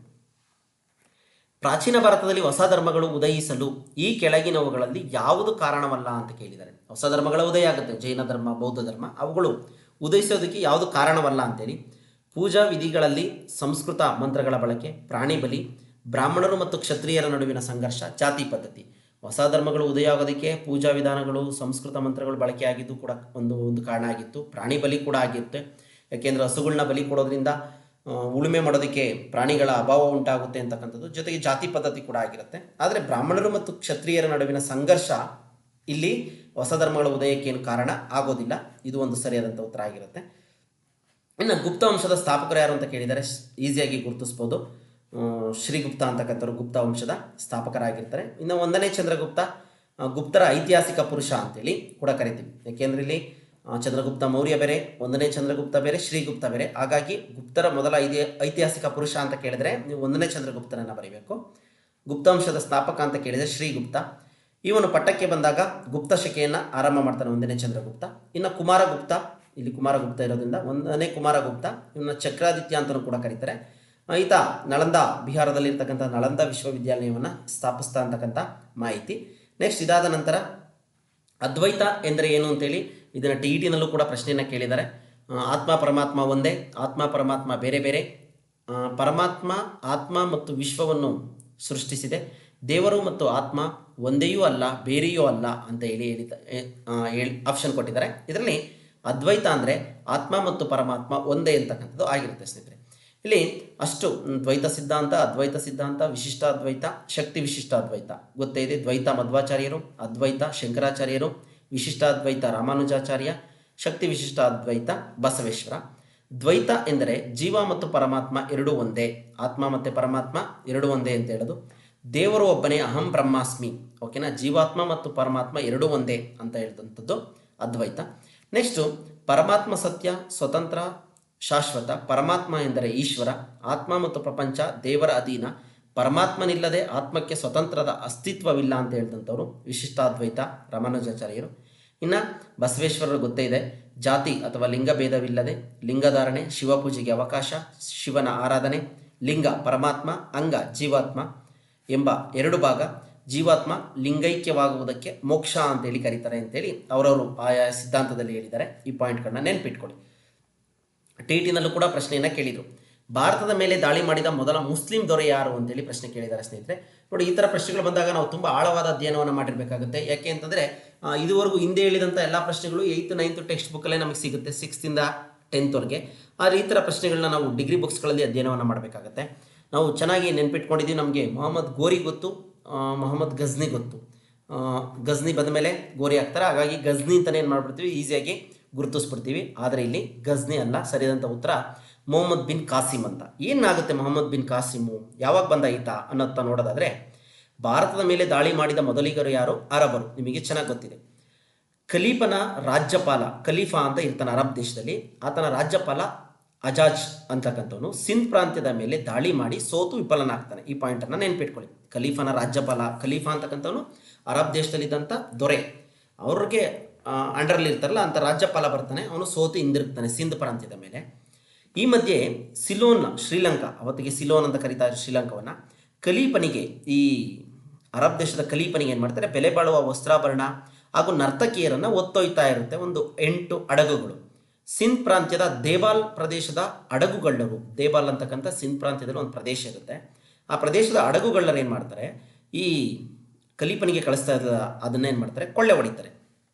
ಇದರಿಂದ ಸಹಜವಾಗಿ ಅವನಿಗೇನಾಗುತ್ತೆ, ಕೋಪಗೊಂಡ ಅಜಾಜ್ ಏನು ಮಾಡ್ತಾನೆ, ಖಲೀಫನ ರಾಜ್ಯಪಾಲ ಅಜಾಜ್ ಸಿಂಧ್ ಅರಸನ ಮೇಲೆ, ಅರಸ ದಾಹಿರ್ ಅಂತ ಇರ್ತಾನೆ, ಅರಸನಿಗೆ ಅವರನ್ನು ಶಿಕ್ಷೆ ಮಾಡಬೇಕು ಅಂತೇಳಿ ಈ ದೇವಾಲ್ ಅಂತ ಇರ್ತಲ್ಲ, ಈ ದೇವಾಲ್ ಆ ಒಂದು ಕಳ್ಳರಿಗೆ ಸಂಬಂಧಪಟ್ಟಂಗೆ ಆಡಳಿತವನ್ನು ನೋಡ್ಕೊಳ್ಳುವಂಥ ದಾಹಿರನಿಗೆ ಅವರಿಗೆ ಶಿಕ್ಷೆ ಕೊಡು ಅಂತ ಹೇಳ್ಬಿಟ್ಟು ಏನು ಮಾಡ್ತಾನೆ, ಆದೇಶ ನೀಡ್ತಾನೆ. ಆದರೆ ಈ ಆದೇಶವನ್ನು ದಾಹಿರ್ ತಿರಸ್ಕಾರ ಮಾಡ್ತಾನೆ. ಇದರ ಪರಿಣಾಮವಾಗಿ ಇವರಿಬ್ಬರ ನಡುವೆ ಯುದ್ಧ ಆರಂಭವಾಗುತ್ತೆ. ಯಾರ್ಯಾರ ಮಧ್ಯೆ? ದಾಹಿರ್ ಮತ್ತು ಅಜಾಜ್ನ ನಡುವೆ. ದಾಹಿರ್ ಗೆಲುವು ಪಡೆಯುತ್ತಾನೆ. ಇದರಿಂದ ಅವಮಾನಿತನಾದ ಅಜಾಜ್. ಇಲ್ಲಿ ಫಸ್ಟ್ ಟೈಮಲ್ಲಿ ಸಿಂಧ್ ಪ್ರಾಂತ್ಯದ ದಾಹಿರ್ ಗೆಲುವನ್ನು ಸಾಧಿಸ್ತಾನೆ, ಅಜಾಜ್ಗೆ ಅವಮಾನ ಆಗುತ್ತೆ. ಆಗೇನು ಮಾಡ್ತಾನೆ, ಆತ ತನ್ನ ಅಳಿಯ ಇರ್ತಾನೆ ಮೊಹಮ್ಮದ್ ಬಿನ್ ಕಾಸಿಂ ಅಂತಕ್ಕಂಥವ್ನು, ಅವನ ನೇತೃತ್ವದಲ್ಲಿ ಅಪಾರ ಸೈನ್ಯದೊಂದಿಗೆ ಯುದ್ಧ ಮಾಡ್ತಾನೆ. 17 ವರ್ಷದ ಕಾಸಿಂ ಜಯ ಗಳಿಸ್ತಾನೆ. ಈತ 17 ವರ್ಷದವನು ಯುವಕ ಆಗಿರ್ತಾನೆ ಅಂತ, ಹಾಗಾಗಿ ಜಯ ಗಳಿಸ್ತಾನೆ. ದೇಬಾಲ್ ಪ್ರಾಂತ್ಯವನ್ನು ವಶಪಡಿಸ್ಕೊಳ್ತಾನೆ ಮೊಹಮ್ಮದ್ ಬಿನ್ ಕಾಸಿಂ. ನಂತರ ಸಿಂಧ್ ಪ್ರಾಂತ್ಯವನ್ನು ವಶಪಡಿಸ್ಕೊಳ್ತಾನೆ. ಈ ಸಿಂಧ್ ಪ್ರಾಂತ್ಯ ವಶಪಡಿಸ್ಕೊಂಡ್ರು ಅಂದರೆ ಭಾರತದ ಮೇಲೆ ದಾಳಿ ಮಾಡ್ದಂಗೆ ಆಯಿತು. 1.5 ಶತಮಾನಗಳ ಕಾಲ ಆಡಳಿತ ನಡೆಸ್ತಾನೆ. ಕ್ರಿಸ್ತಶಕ 712ರಿಂದ 715 ಅವಧಿಯಲ್ಲಿ. ನಂತರ ನಾನಾ ಕಾರಣಗಳಿಂದ ಅರಬರ ಪತನ ಆಗ್ತಾರೆ. ಅರಬರು ಆದಮೇಲೆ ಟರ್ಕರು ದಾಳಿ ಮಾಡ್ತಾರೆ. ನೋಡಿ, ಪಾಯಿಂಟನ್ನು ಚೆನ್ನಾಗಿ ನೆನಪಿಟ್ಕೊಳ್ಳಿ, ಇದು ನಿಮಗೆ ಒಂದು ರೀತಿ ಕ್ಲಾರಿಟಿ ಸಿಗುತ್ತೆ. ಅರಬರು ಆದ ನಂತರ ಟರ್ಕರು ಬರ್ತಾರೆ. ಟರ್ಕರಲ್ಲಿ ಮೊಹಮ್ಮದ್ ಗಜ್ನಿ 17 ಬಾರಿ ದಂಡಯಾತ್ರೆಯನ್ನು ಮಾಡ್ತಾನೆ. ಸೋಮನಾಥ ಟೆಂಪಲ್ನ ಸೂರೆ ಮಾಡ್ತಾರೆ ಅಂತೆಲ್ಲ ಗೊತ್ತಿದೆ ನಿಮಗೆ. ಮೊಹಮ್ಮದ್ ಗಜ್ನಿ ನಂತರ ಬರ್ತಕ್ಕಂಥವನು ಮೊಹಮ್ಮದ್ ಗೋರಿ. 1911ರಲ್ಲಿ ಮೊದಲನೇ ತರೈನ್ ಯುದ್ಧದಲ್ಲಿ ಪೃಥ್ವಿರಾಜನ ವಿರುದ್ಧ ಏನಾಗ್ತಾನೆ, ಸೋತು ಹೋಗ್ತಾನೆ. ಪೃಥ್ವಿರಾಜ್ ಚೌಹಾಣ್ ಏನು ಮಾಡ್ತಾನೆ, ಆತನನ್ನು ಕ್ಷಮಿಸಿರ್ತಾನೆ. ಆದರೆ ಮುಂದಿನ ವರ್ಷನೇ 2012ರಲ್ಲಿ ಎರಡನೇ ತರೈನ್ ಯುದ್ಧ ನಡೆಯುತ್ತೆ. ನಂತರ ಎರಡನೇ ತರೈನ್ ಯುದ್ಧದಲ್ಲಿ ಪೃಥ್ವಿರಾಜ್ ಚೌಹಾಣನ ಕೊಲೆ ಆಗುತ್ತೆ, ಅವನು ಸಾಯಿಸ್ತಾನೆ. ನಂತರ ಗುಲಾಮ ಇರ್ತಾನೆ, ಕುತುಬುದ್ದೀನ್ ಐಬಕ್ ಅಂತವನು, ಕೋರಿಯ ಗುಲಾಮ. ಇಲ್ಲಿ ದೆಹಲಿ ಸುಲ್ತಾನರ ಆಳ್ವಿಕೆಯನ್ನು ಪ್ರಾರಂಭವನ್ನು ಮಾಡ್ತಾನೆ ಅಂತಕ್ಕಂಥ ವಿಚಾರ. ನೆಕ್ಸ್ಟ್ ದೆಹಲಿ ಸುಲ್ತಾನರದ್ದು ನೋಡ್ತಾ ಹೋಗ್ತೀರಿ. ಒಟ್ಟು 5 ಮನೆತನಗಳು ಆಳ್ವಿಕೆ ಮಾಡ್ತವೆ: ಗುಲಾಮಿ ಸಂತತಿ, ಖಿಲ್ಜಿ ಸಂತತಿ, ತುಘಲಕ್ ಸಂತತಿ, ಲೂದಿ ಸಂತತಿ, ಸೈಯದ್ ಸಂತತಿ ಮತ್ತು ಲೂದಿ ಸಂತತಿ ಕೊನೆ ಸಂತತಿ ಆಗಿರುತ್ತೆ. ಇದಿಷ್ಟು ವಿಚಾರಗಳು ನಿಮಗೆ ಗೊತ್ತೇ ಇದೆ. ಇದಾದ ನಂತರ 11ನೇ ಪ್ರಶ್ನೆ, ವಿಜಯನಗರದ ಸ್ಥಾಪಕರಲ್ಲಿ ಇವರೊಬ್ಬರು ಅಂತ ಹೇಳಿ ಕೇಳಿದ್ದಾರೆ. ಕೃಷ್ಣದೇವರಾಯ, ರಾಮರಾಯ, ಸದಾಶಿವರಾಯ, ಬುಕ್ಕರಾಯ ಇವರೆಲ್ಲರೂ ಕೂಡ ವಿಜಯನಗರಕ್ಕೆ ಸಂಬಂಧಪಟ್ಟವರು. ಆದರೆ ಸ್ಥಾಪಕರು ಯಾರು ಅಂದರೆ ಬುಕ್ಕರಾಯ ಅಂತಕ್ಕಂಥದ್ದು. ಫಾಸ್ಟ್ ಆಯಿತು ಅಂತಲೂ ಕೂಡ ಅನ್ಕೊಂತೀರಿ, ಆದರೂ ಕೂಡ ಸ್ನೇಹಿತರೆ ಬೇರೆ ಆಪ್ಷನ್ ಇಲ್ಲ, ಏಕೆಂದರೆ ಫಾಸ್ಟಾಗಿ ಹೇಳ್ತಾ ಹೋಗಬೇಕಾಗುತ್ತೆ. ಗ್ರಹಿಸ್ಕೊಳ್ಳಿ. ನಿಮಗೆ ಬೇಕಂದರೆ ಯೂಟ್ಯೂಬಲ್ಲಿ ವಿಡಿಯೋದಲ್ಲಿ ಸೆಟ್ಟಿಂಗಲ್ಲಿ ಏನಾಗುತ್ತೆ, ನಿಮಗೆ ವಿಡಿಯೋವನ್ನು ಸ್ಲೋ ಮಾಡ್ಕೊಳ್ಳೋಕ್ಕೆ ಅಥವಾ ಫಾಸ್ಟಾಗಿ ಮಾಡ್ಕೊಳ್ಳೋದಕ್ಕೆ ಆಪ್ಷನ್ ಇರುತ್ತೆ, ಮಾಡ್ಕೊಳ್ಳಿ. 1336ರಲ್ಲಿ ತುಂಗಭದ್ರಾ ನದಿಯ ದಂಡೆಯ ಮೇಲೆ ಗುರು ವಿದ್ಯಾರಣ್ಯರ ಮಾರ್ಗದರ್ಶನದಲ್ಲಿ ಅಕ್ಕರಾಯ, ಹರಿಹರ ಮತ್ತು ಬುಕ್ಕರಾಯ ಎಂಬ ಸಹೋದರರು ವಿಜಯನಗರ ಸಾಮ್ರಾಜ್ಯಕ್ಕೆ ಅಸ್ಥಿಭಾರವನ್ನು ಹಾಕ್ತಾರೆ. ಇದಾದ ಸಂದರ್ಭದಲ್ಲೇ ಬಹುಮನಿ ಸುಲ್ತಾನರು ಕೂಡ ಆ ಸಾಮ್ರಾಜ್ಯ ಕೂಡ ಸ್ಥಾಪನೆ ಆಗಿರುತ್ತೆ. ನೆಕ್ಸ್ಟ್ ಇದಾದ ನಂತರ ಬಾಲಾಜಿ ವಿಶ್ವನಾಥನನ್ನು ಪೇಶ್ವೆಯಾಗಿ ನೇಮಿಸಿದವರು ಯಾರು ಅಂತ ಹೇಳಿ ಕೇಳ್ತಾರೆ. ಅದು ಮರಾಠರಿಗೆ ಸಂಬಂಧಪಟ್ಟಾಗ ಬರುತ್ತೆ, ಶಿವಾಜಿ ನಂತರ. ಇದರಲ್ಲಿ ಯಾರು ಅಂತಂದರೆ ಯಾರು ನೇಮಕ ಮಾಡ್ತಾರೆ ಅಂದರೆ ಶಾಹು ಅಂತಕ್ಕಂಥವ್ರು ನೇಮಕವನ್ನು ಮಾಡ್ತಾರೆ. ಶಿವಾಜಿಯ ಜ್ಯೇಷ್ಠ ಪುತ್ರ ಸಾಂಬಾಜಿ. ಈ ಸಾಂಬಾಜಿಯ ಚಿಕ್ಕ ಮಗ ಸಾಹು. ಇವನಿಗೆ ಸಾಮರ್ಥ್ಯ ಇಲ್ಲದಿದ್ದರಿಂದ ಅಧಿಕಾರವನ್ನು ಪೇಶ್ವೆ ಅಂದರೆ ಪ್ರಧಾನಮಂತ್ರಿಗಳಿಗೆ ವಹಿಸಿಕೊಡ್ತಾನೆ. ಮೊದಲ ಪೇಶ್ವೆ ಬಂದು ಬಾಲಾಜಿ ವಿಶ್ವನಾಥ. ಶಹಾಜಿ ಭೋಸ್ಲೆ ನಿಮಗೆ ಗೊತ್ತಿದೆ, ಶಿವಾಜಿಯ ತಂದೆ. ಇನ್ನು 1ನೇ ಬಾಜಿರಾವ್, 2ನೇ ಶಿವಾಜಿ ಅಂತೇಳಿ ಕರೀತಾರೆ. ಈತ ಬಾಲಾಜಿ ವಿಶ್ವನಾಥನ ಹಿರಿಯ ಮಗ ಆಗಿರ್ತಾನೆ. ಒಂದಿಷ್ಟು ಪಾಯಿಂಟ್ಗಳನ್ನ ನೆನಪಿಟ್ಕೊಳ್ಳಿ ಸ್ನೇಹಿತರೆ. ನೆಕ್ಸ್ಟ್ ಇದಾದ ನಂತರ ಇತಿಹಾಸದ ಮೂಲಾಧಾರಗಳು ಇವುಗಳಿಗೆ ಸಂಬಂಧಿಸಿವೆ ಅಂತ ಪ್ರಶ್ನೆ ಕೇಳಿದರೆ, ವಂಶಾವಳಿಯನ್ನು ಉಲ್ಲೇಖಿಸುವ ಶಾಸನಗಳು, ರಾಜನ ಕರ್ತವ್ಯ ಉಲ್ಲೇಖಿಸುವ ಸಾಹಿತ್ಯಗಳು, ಪ್ರಾಚೀನ ಜನಾಂಗದ ಅಸ್ಥಿಪಂಜರದ ಅವಶೇಷ, ಮೇಲಿನ ಎಲ್ಲವು ಅಂತೇಳಿ. ಮೂಲಾಧಾರಗಳು ಅಂತಿದ್ದಂಗೆ ಇವೆಲ್ಲನೂ ಕೂಡ ಮೂಲಾಧಾರಗಳೇ ಆಗಿರ್ತವೆ. ಹಾಗಾಗಿ ಸರಿಯಾದ ನಂತರ ಮೇಲಿನ ಎಲ್ಲವೂ ಕೂಡ ಆಗಿರುತ್ತೆ. ಈಸಿಯಾಗಿದೆ, ಗುರುತಿಸ್ಬೋದೇನು ಸಮಸ್ಯೆ ಇಲ್ಲ. ಪರ್ಯಾಯ ದ್ವೀಪ ಎಂದರೇನು? ತುಂಬ ಈಸಿ ಪ್ರಶ್ನೆ ಕೇಳಿದ್ದಾರೆ. 3 ದಿಕ್ಕುಗಳಲ್ಲಿ ನೀರಿನಿಂದ ಆವೃತವಾದ ಭೂಮಿಗೆ ನಾವೇನಂತ ಕರಿತೀವಿ? ಪರ್ಯಾಯ ದ್ವೀಪ ಅಂತೇಳಿ ಕರಿತೀವಿ. ಇನ್ನು ದ್ವೀಪ ಅಂತಂದರೆ ಎಲ್ಲ ದಿಕ್ಕುಗಳಿಂದಲೂ ನೀರಿನಿಂದ ಸುತ್ತಲೂ ನೀರಿದ್ದು ಮಧ್ಯಭೂಮಿ ಇದ್ದರೆ ಅದನ್ನು ದ್ವೀಪ ಅಂತೇಳಿ ಕರಿತೀವಿ. ಹಾಗಾಗಿ 3 ದಿಕ್ಕುಗಳಲ್ಲಿ ನೀರಿನಿಂದ ಆವೃತವಾಗಿರುವ ಭೂಮಿನೇ ಪರ್ಯಾಯ ದ್ವೀಪ. ಭಾರತ ಒಂದು ಪರ್ಯಾಯ ದ್ವೀಪ ಆಗಿದೆ, ಗೊತ್ತೇ ಇದೆ ನಿಮಗೆ. ಬ್ರಾಹ್ಮಣಕಗಳು ಇದರ ಒಂದು ಭಾಗ ಅಂತೇಳಿ ಕೇಳಿದ್ದಾರೆ. ಸಂಹಿತೆ, ಆರಣ್ಯಕ, ಉಪನಿಷತ್, ಶೂದ್ರಕ ಅಂತೇಳಿ. ಇಲ್ಲಿ ಸಂಹಿತೆಯ ಒಂದು ಭಾಗ ಶೂದ್ರಕ ಅಂತಕ್ಕಂಥದ್ದು. ಪ್ರತಿಯೊಂದು ವೇದ, ಈ ಏನು ಸಂಹಿತೆಗಳು, ಅರಣ್ಯಕಗಳು, ಉಪನಿಷತ್ತುಗಳು ಅಂತೇಳಿ ಕರೀತಾರೆ ಅಂದರೆ ಪ್ರತಿಯೊಂದು ವೇದಗಳು 4 ಇದಾವೆ, ನಿಮಗೆ ಗೊತ್ತು. ಋಗ್ವೇದ, ಯಜುರ್ವೇದ, ಸಾಮವೇದ, ಅಥರ್ವಣ ವೇದ ಅಂತೇಳಿ. ಈ 4 ವೇದಗಳಲ್ಲಿ ಈ 4 ಪಠ್ಯ ಪ್ರಕಾರಗಳನ್ನು ಹೊಂದಿದೆ. ಯಾವ್ಯಾವುದನ್ನು ಹೇಗೆ ಅಧ್ಯಯನ ಮಾಡಬೇಕು ಅಂತ ಅವೇ ಈ 4 ಪಠ್ಯ ಪ್ರಕಾರ. ಒಂದು ಯಾವುದು ಅಂದರೆ ಸಂಹಿತೆ. ಇವು ಮಂತ್ರಗಳು, ಪ್ರಾರ್ಥನೆಗಳು, ಆಶೀರ್ವಾದ, ಸ್ತೋತ್ರಗಳನ್ನು ಒಳಗೊಂಡಿರ್ತವೆ ಸಂಹಿತೆಗಳು. ಆರಣ್ಯಕಗಳು ಆಚರಣೆಗಳನ್ನ ಒಳಗೊಂಡಿರ್ತವೆ. ಇವು ಆರ್ಯ ಮಹರ್ಷಿಯ ತಪಸ್ಸಿನ ಗಹನ ವಿಷಯಗಳನ್ನು ಒಳಗೊಂಡಿವೆ. ಇವು ಶಾಂತ ಅರಣ್ಯದಲ್ಲಿ ರಚನೆಯಾದದ್ದರಿಂದ ಅರಣ್ಯಕಗಳು ಅಂತೇಳಿನೇ ಕರಿತೇವೆ. ಅಂದರೆ ಅರಣ್ಯದಲ್ಲಿ ಒಬ್ಬ ಋಷಿಮುನಿಯಿಂದ ರಚನೆ ಆಗಿರೋದ್ರಿಂದ ಅರಣ್ಯಕ ಅಂತೇಳಿ ಕರಿತೀವಿ. ಇವು ಧ್ಯಾನಕ್ಕೆ ಒತ್ತನ್ನು ನೀಡ್ತವೆ ಅಂತ ಹೇಳ್ತಾರೆ. ಇನ್ನು ಉಪನಿಷತ್ತುಗಳು, ಇವನ್ನ ತತ್ವಶಾಸ್ತ್ರ ಅಂತಲೂ ಕೂಡ ಕರಿತೀವಿ. ಇವು ಬ್ರಹ್ಮಜ್ಞಾನವನ್ನು ಒಳಗೊಂಡಿವೆ. ಇವುಗಳನ್ನು ವೇದಾಂತ ಅಂತಲೂ ಕೂಡ ಕರೀತಾರೆ. ಈ ಉಪನಿಷತ್ತುಗಳನ್ನು ವೇದಗಳ ಅಂತ್ಯಕಾಲದಲ್ಲಿ ರಚನೆಗೊಂಡವು ಅಂತಲೂ ಕೂಡ ಇವನ್ನ ಹೇಳ್ತಾರೆ. ಉಪ ಮತ್ತು ನಿಷತ್ ಎಂಬ ಸಂಸ್ಕೃತ ಪದದಿಂದ ಉಂಟಾಗಿದೆ ಉಪನಿಷತ್ತುಗಳು. ಉಪ ಎಂದರೆ ಗುರುವಿನ ಬಳಿ, ನಿಷತ್ ಎಂದರೆ ಕುಳಿತು ಕಲಿಯುವುದು, ಚರ್ಚೆ ಮಾಡುವುದು ಅಂತ ಹೇಳಿ ಕರೀತಾರೆ ಉಪನಿಷತ್ ಅಂತಂದರೆ. ಅಂದರೆ ಗುರುಗಳ ಬಳಿ ಕುಳಿತು ಚರ್ಚೆ ಮಾಡಿ ಕಲಿಯುವಂಥದ್ದು ಅಂತೇಳಿ 108 ಉಪನಿಷತ್ತುಗಳಿದ್ದಾವಂತೆ. ಅದರಲ್ಲಿ ಮಂಡುಕ ಉಪನಿಷತ್ ಕೂಡ ಒಂದು ನಮಗೆ ಗೊತ್ತೇ ಇದೆ. ಮಂಡುಕ ಉಪನಿಷತ್ ಏನು ಅಂದರೆ ಸತ್ಯಮೇವ ಜಯತೆ ಅಂತ ಏನು ನಮ್ಮದು ಅಶೋಕನ ಸ್ತಂಭಶಾಸನದಲ್ಲಿದೆ, ಅದನ್ನು ನಾವು ಆಯ್ಕೆ ಮಾಡ್ಕೊಂಡಿರ್ತಕ್ಕಂಥದ್ದು. ನಮ್ಮ ಲಾಂಛನ ಕೂಡ ಆಗಿದೆ 4 ತಲೆಯ ಸಿಂಹ, ಅದು ನಿಮಗೆ ಗೊತ್ತಿದೆ. ಅದರಲ್ಲೂ ಕೂಡ ಸತ್ಯಮೇವ ಜಯತೆ ಅನ್ನೋ ಒಂದು ಮೋಟವನ್ನು ಇಟ್ಕೊಂಡಿದ್ದೀವಿ. ಇನ್ನು ಬ್ರಾಹ್ಮಣಕಗಳು, ಇವುಗಳಲ್ಲಿ 5 ವಿಧಗಳಿವೆ. ವೇದ, ಮಂತ್ರ, ಯಜ್ಞಗಳ ಮೂಲಾರ್ಥ ಇವುಗಳನ್ನು ಈ ಬ್ರಾಹ್ಮಣಕಗಳು ತಿಳಿಸ್ತಾ ಹೋಗ್ತವೆ. ಹಾಗಾಗಿ ಈ ಬ್ರಾಹ್ಮಣಕಗಳು ಅಂತಕ್ಕಂಥದ್ದು ಸಂಹಿತೆಯ ಒಂದು ಭಾಗ ಆಗಿರ್ತವೆ. ಈ 4 ಕ್ರಮ ಇರ್ತವೆ. ಒಂದು ವೇದ ಅಂತಿದಂಗೆ ಅದರಲ್ಲಿ ಸಂಹಿತೆ, ಅರಣ್ಯಕ, ಉಪನಿಷತ್ತು, ಬ್ರಾಹ್ಮಣಕ ಅಂತ ಇರ್ತವೆ. ಈ ಸಂಹಿತೆ ಒಳಗಡೆ ಈ ಬ್ರಾಹ್ಮಣಕ ಬರುತ್ತೆ ಅಂತೇಳಿ ಹೇಳ್ತಾ ಇದ್ದಾರೆ. ನೆಕ್ಸ್ಟು, ವಿಶ್ವಸಂಸ್ಥೆಯು UNO United Nation of Organisation ಮಾನವ ಹಕ್ಕುಗಳ ಸಾರ್ವತ್ರಿಕ ಘೋಷಣೆಯನ್ನು ಮಾಡಿದ ದಿನಾಂಕ ಯಾವುದು ಅಂತ ಹೇಳಿ ಕೇಳಿದ್ದಾರೆ. ಇಲ್ಲಿ ಸರಿಯಾದಂಥ ಉತ್ತರ ಬಂದು 10ನೇ ಡಿಸೆಂಬರ್ 1948 ಆಗಿದೆ. ಮಾನವ ಹಕ್ಕುಗಳ ಉಲ್ಲಂಘನೆ ಆಗೋದು ಬೇಡ, ಜೊತೆಗೆ ಗುಲಾಮ ಪದ್ಧತಿ ಆಗಲಿ, ಮಾನವ ಹಕ್ಕುಗಳನ್ನು ಮನುಷ್ಯನನ್ನು ಸಾಯಿಸುವಂಥದ್ದಾಗಲಿ, ಗುಲಾಮಗಿರಿ ಪದ್ಧತಿ ಆಗಲಿ ಎಲ್ಲವನ್ನ ಗಮನದಲ್ಲಿಟ್ಟುಕೊಂಡು ವಿಶ್ವಸಂಸ್ಥೆ ಏನು ಮಾಡಿದೆ, 1948 ಡಿಸೆಂಬರ್ 10 ಮಾನವ ಹಕ್ಕುಗಳ ದಿನವನ್ನು ಮಾಡಿದೆ. ಪ್ರತಿ ವರ್ಷ ಡಿಸೆಂಬರ್ 10 ವಿಶ್ವ ಮಾನವ ಹಕ್ಕುಗಳ ದಿನ ಅಂತಲೂ ಕೂಡ ನಾವು ಆಚರಣೆ ಮಾಡ್ತಾ ಇದ್ದೀವಿ. ಈ ಪ್ರಶ್ನೆ ಕೂಡ ಕೇಳಿದ್ದಾರೆ, ವಿಶ್ವ ಮಾನವ ಹಕ್ಕುಗಳ ದಿನ ಯಾವಾಗ ಆಚರಣೆ ಮಾಡ್ತೀವಿ ಅಂತೇಳಿ. ಡಿಸೆಂಬರ್ 10. ಕರ್ನಾಟಕ ವಿಧಾನಸಭೆಯ ಒಟ್ಟು ಚುನಾಯಿತ ಸದಸ್ಯರ ಸಂಖ್ಯೆ ಎಷ್ಟು ಅಂತೇಳಿ ಕೇಳಿದ್ದಾರೆ ಸ್ನೇಹಿತರೆ. 225, 226, 24, 228 ಅಂತೇಳಿ. ಇದರಲ್ಲಿ ಸರಿಯಾದಂಥ ಉತ್ತರ ಬಂದು 224 ಆಗಿರುತ್ತೆ. ನಮಗೆಲ್ಲ ಅವರು ಇರ್ತಕ್ಕಂಥ ಸಂಖ್ಯೆ 225. ಒಟ್ಟು ವಿಧಾನಸಭಾ ಸದಸ್ಯರ ಸಂಖ್ಯೆ 225. ಅದರಲ್ಲಿ ಚುನಾಯಿತ ಸದಸ್ಯರ ಸಂಖ್ಯೆ ನೋಡಿ, ಈ ಥರ ಪ್ರಶ್ನೆಗಳನ್ನ ತುಂಬ ಎಚ್ಚರಿಕೆಯಿಂದ ಓದ್ಕೊಳ್ಬೇಕಾಗತ್ತೆ. 224 ಜನ ಪ್ರತ್ಯಕ್ಷ ಚುನಾವಣೆ ಮೂಲಕ, ಅಂದರೆ ನಾವೇ ನೇರವಾಗಿ ಓಟ್ ಹಾಕಿ, ಅಂದರೆ 18 ವರ್ಷ ತುಂಬಿರುವಂಥವ್ರು ಓಟ್ ಹಾಕಿ ಆಯ್ಕೆ ಮಾಡ್ತೀವಿ. ಆದರೆ ಅದರಲ್ಲಿ ಒಬ್ಬರನ್ನು ಆಂಗ್ಲೋ ಇಂಡಿಯನ್ನರನ್ನು ಏನು ಮಾಡ್ತಾರೆ, ರಾಜ್ಯಪಾಲರು ನೇಮಕ ಮಾಡ್ತಾರೆ. ಹಾಗಾಗಿ ಒಟ್ಟು 225 ಜನ ಇರ್ತಾರೆ, ನೆನಪಿಟ್ಕೊಳ್ಳಿ. ಪೂರ್ವ ಪಾಕಿಸ್ತಾನವು ಬಾಂಗ್ಲಾದೇಶ ಎಂಬ ಹೆಸರಿನಲ್ಲಿ ಸ್ವತಂತ್ರ ರಾಷ್ಟ್ರವಾಗಿ ಉದಯಿಸಿದೆ ಇಸವಿ. ಅಂದರೆ ಈ ಪಾಕಿಸ್ತಾನಕ್ಕೆ ಸೇರ್ಕೊಂಡಿರ್ತದೆ ಅವತ್ತು ಕೂಡ ಬಾಂಗ್ಲಾದೇಶ, ಅದನ್ನು ಕೂಡ ಪಾಕಿಸ್ತಾನ, ಪೂರ್ವ ಪಾಕಿಸ್ತಾನ ಅಂತಲೇ ಹೇಳಿ ಕರೀತಾ ಇರ್ತೀವಿ. ಆದರೆ ಕಾರಣಾಂತರಗಳಿಂದ ಅದು ಸ್ವತಂತ್ರ ಬಯಸುತ್ತೆ. ಆ ಒಂದು ಸಂದರ್ಭದಲ್ಲಿ 1971 71 ಡಿಸೆಂಬರ್ 16 ಭಾರತ ಪಾಕಿಸ್ತಾನದ ವಿರುದ್ಧ ಸೇನೆಯ ಕಾರ್ಯಾಚರಣೆಯನ್ನು ಮಾಡಿ ಪಾಕಿಸ್ತಾನವನ್ನು ಸೋಲಿಸಿ ಪೂರ್ವ ಪಾಕಿಸ್ತಾನದ ಉದಯಕ್ಕೆ ಕಾರಣ ಆಗುತ್ತೆ 1971. ಅನಂತರ ಅದು ಬಾಂಗ್ಲಾದೇಶ ಆಗುತ್ತೆ. ಈ ಪಾಯಿಂಟನ್ನು ಕೂಡ ನೆನಪಿಟ್ಕೊಳ್ಳಿ, ಯಾಕೆಂದರೆ ಅವೆರಡೂ ಕೂಡ ನಮ್ಮ ಅಕ್ಕಪಕ್ಕದ ರಾಷ್ಟ್ರಗಳೇ ಆಗಿರೋದ್ರಿಂದ, ಈ ಕಡೆ ಪಾಕಿಸ್ತಾನ, ಈ ಕಡೆ ಬಾಂಗ್ಲಾದೇಶ, ನೆನಪಿಟ್ಕೊಳ್ಳಿ. ಹಾಗಾಗಿ ಅದನ್ನು ಪೂರ್ವ ಪಾಕಿಸ್ತಾನ ಅಂತ ಹೇಳಿ ಕರಿತೀವಿ, ಪೂರ್ವ ಭಾಗದಲ್ಲಿ ಇರೋದ್ರಿಂದ ಬಾಂಗ್ಲಾದೇಶವನ್ನು. ಭಾರತ ಸಂವಿಧಾನದ ರಚನಾ ಸಭೆಯ ಮೊದಲ ಅಧಿವೇಶನ ನಡೆದಿದ್ದು ಯಾವಾಗ ಅಂತೇಳಿ ಪ್ರಶ್ನೆಯನ್ನು ಕೇಳಿದ್ದಾರೆ. 9ನೇ ಡಿಸೆಂಬರ್ 1946 ಸಂವಿಧಾನ ರಚನಾ ಸಭೆಯ ಮೊದಲ ಅಧಿವೇಶನ ತಾತ್ಕಾಲಿಕ ಅಧ್ಯಕ್ಷರಾಗಿ ಡಾಕ್ಟರ್ ಸಚ್ಚಿದಾನಂದ ಸಿನ್ಹಾ ಅವರ ನೇತೃತ್ವದಲ್ಲಿ ದೆಹಲಿಯಲ್ಲಿ ನಡೆಯುತ್ತೆ. ಈ ಪಾಯಿಂಟನ್ನು ಕೂಡ ನೆನಪಿಟ್ಕೊಳ್ಳಿ.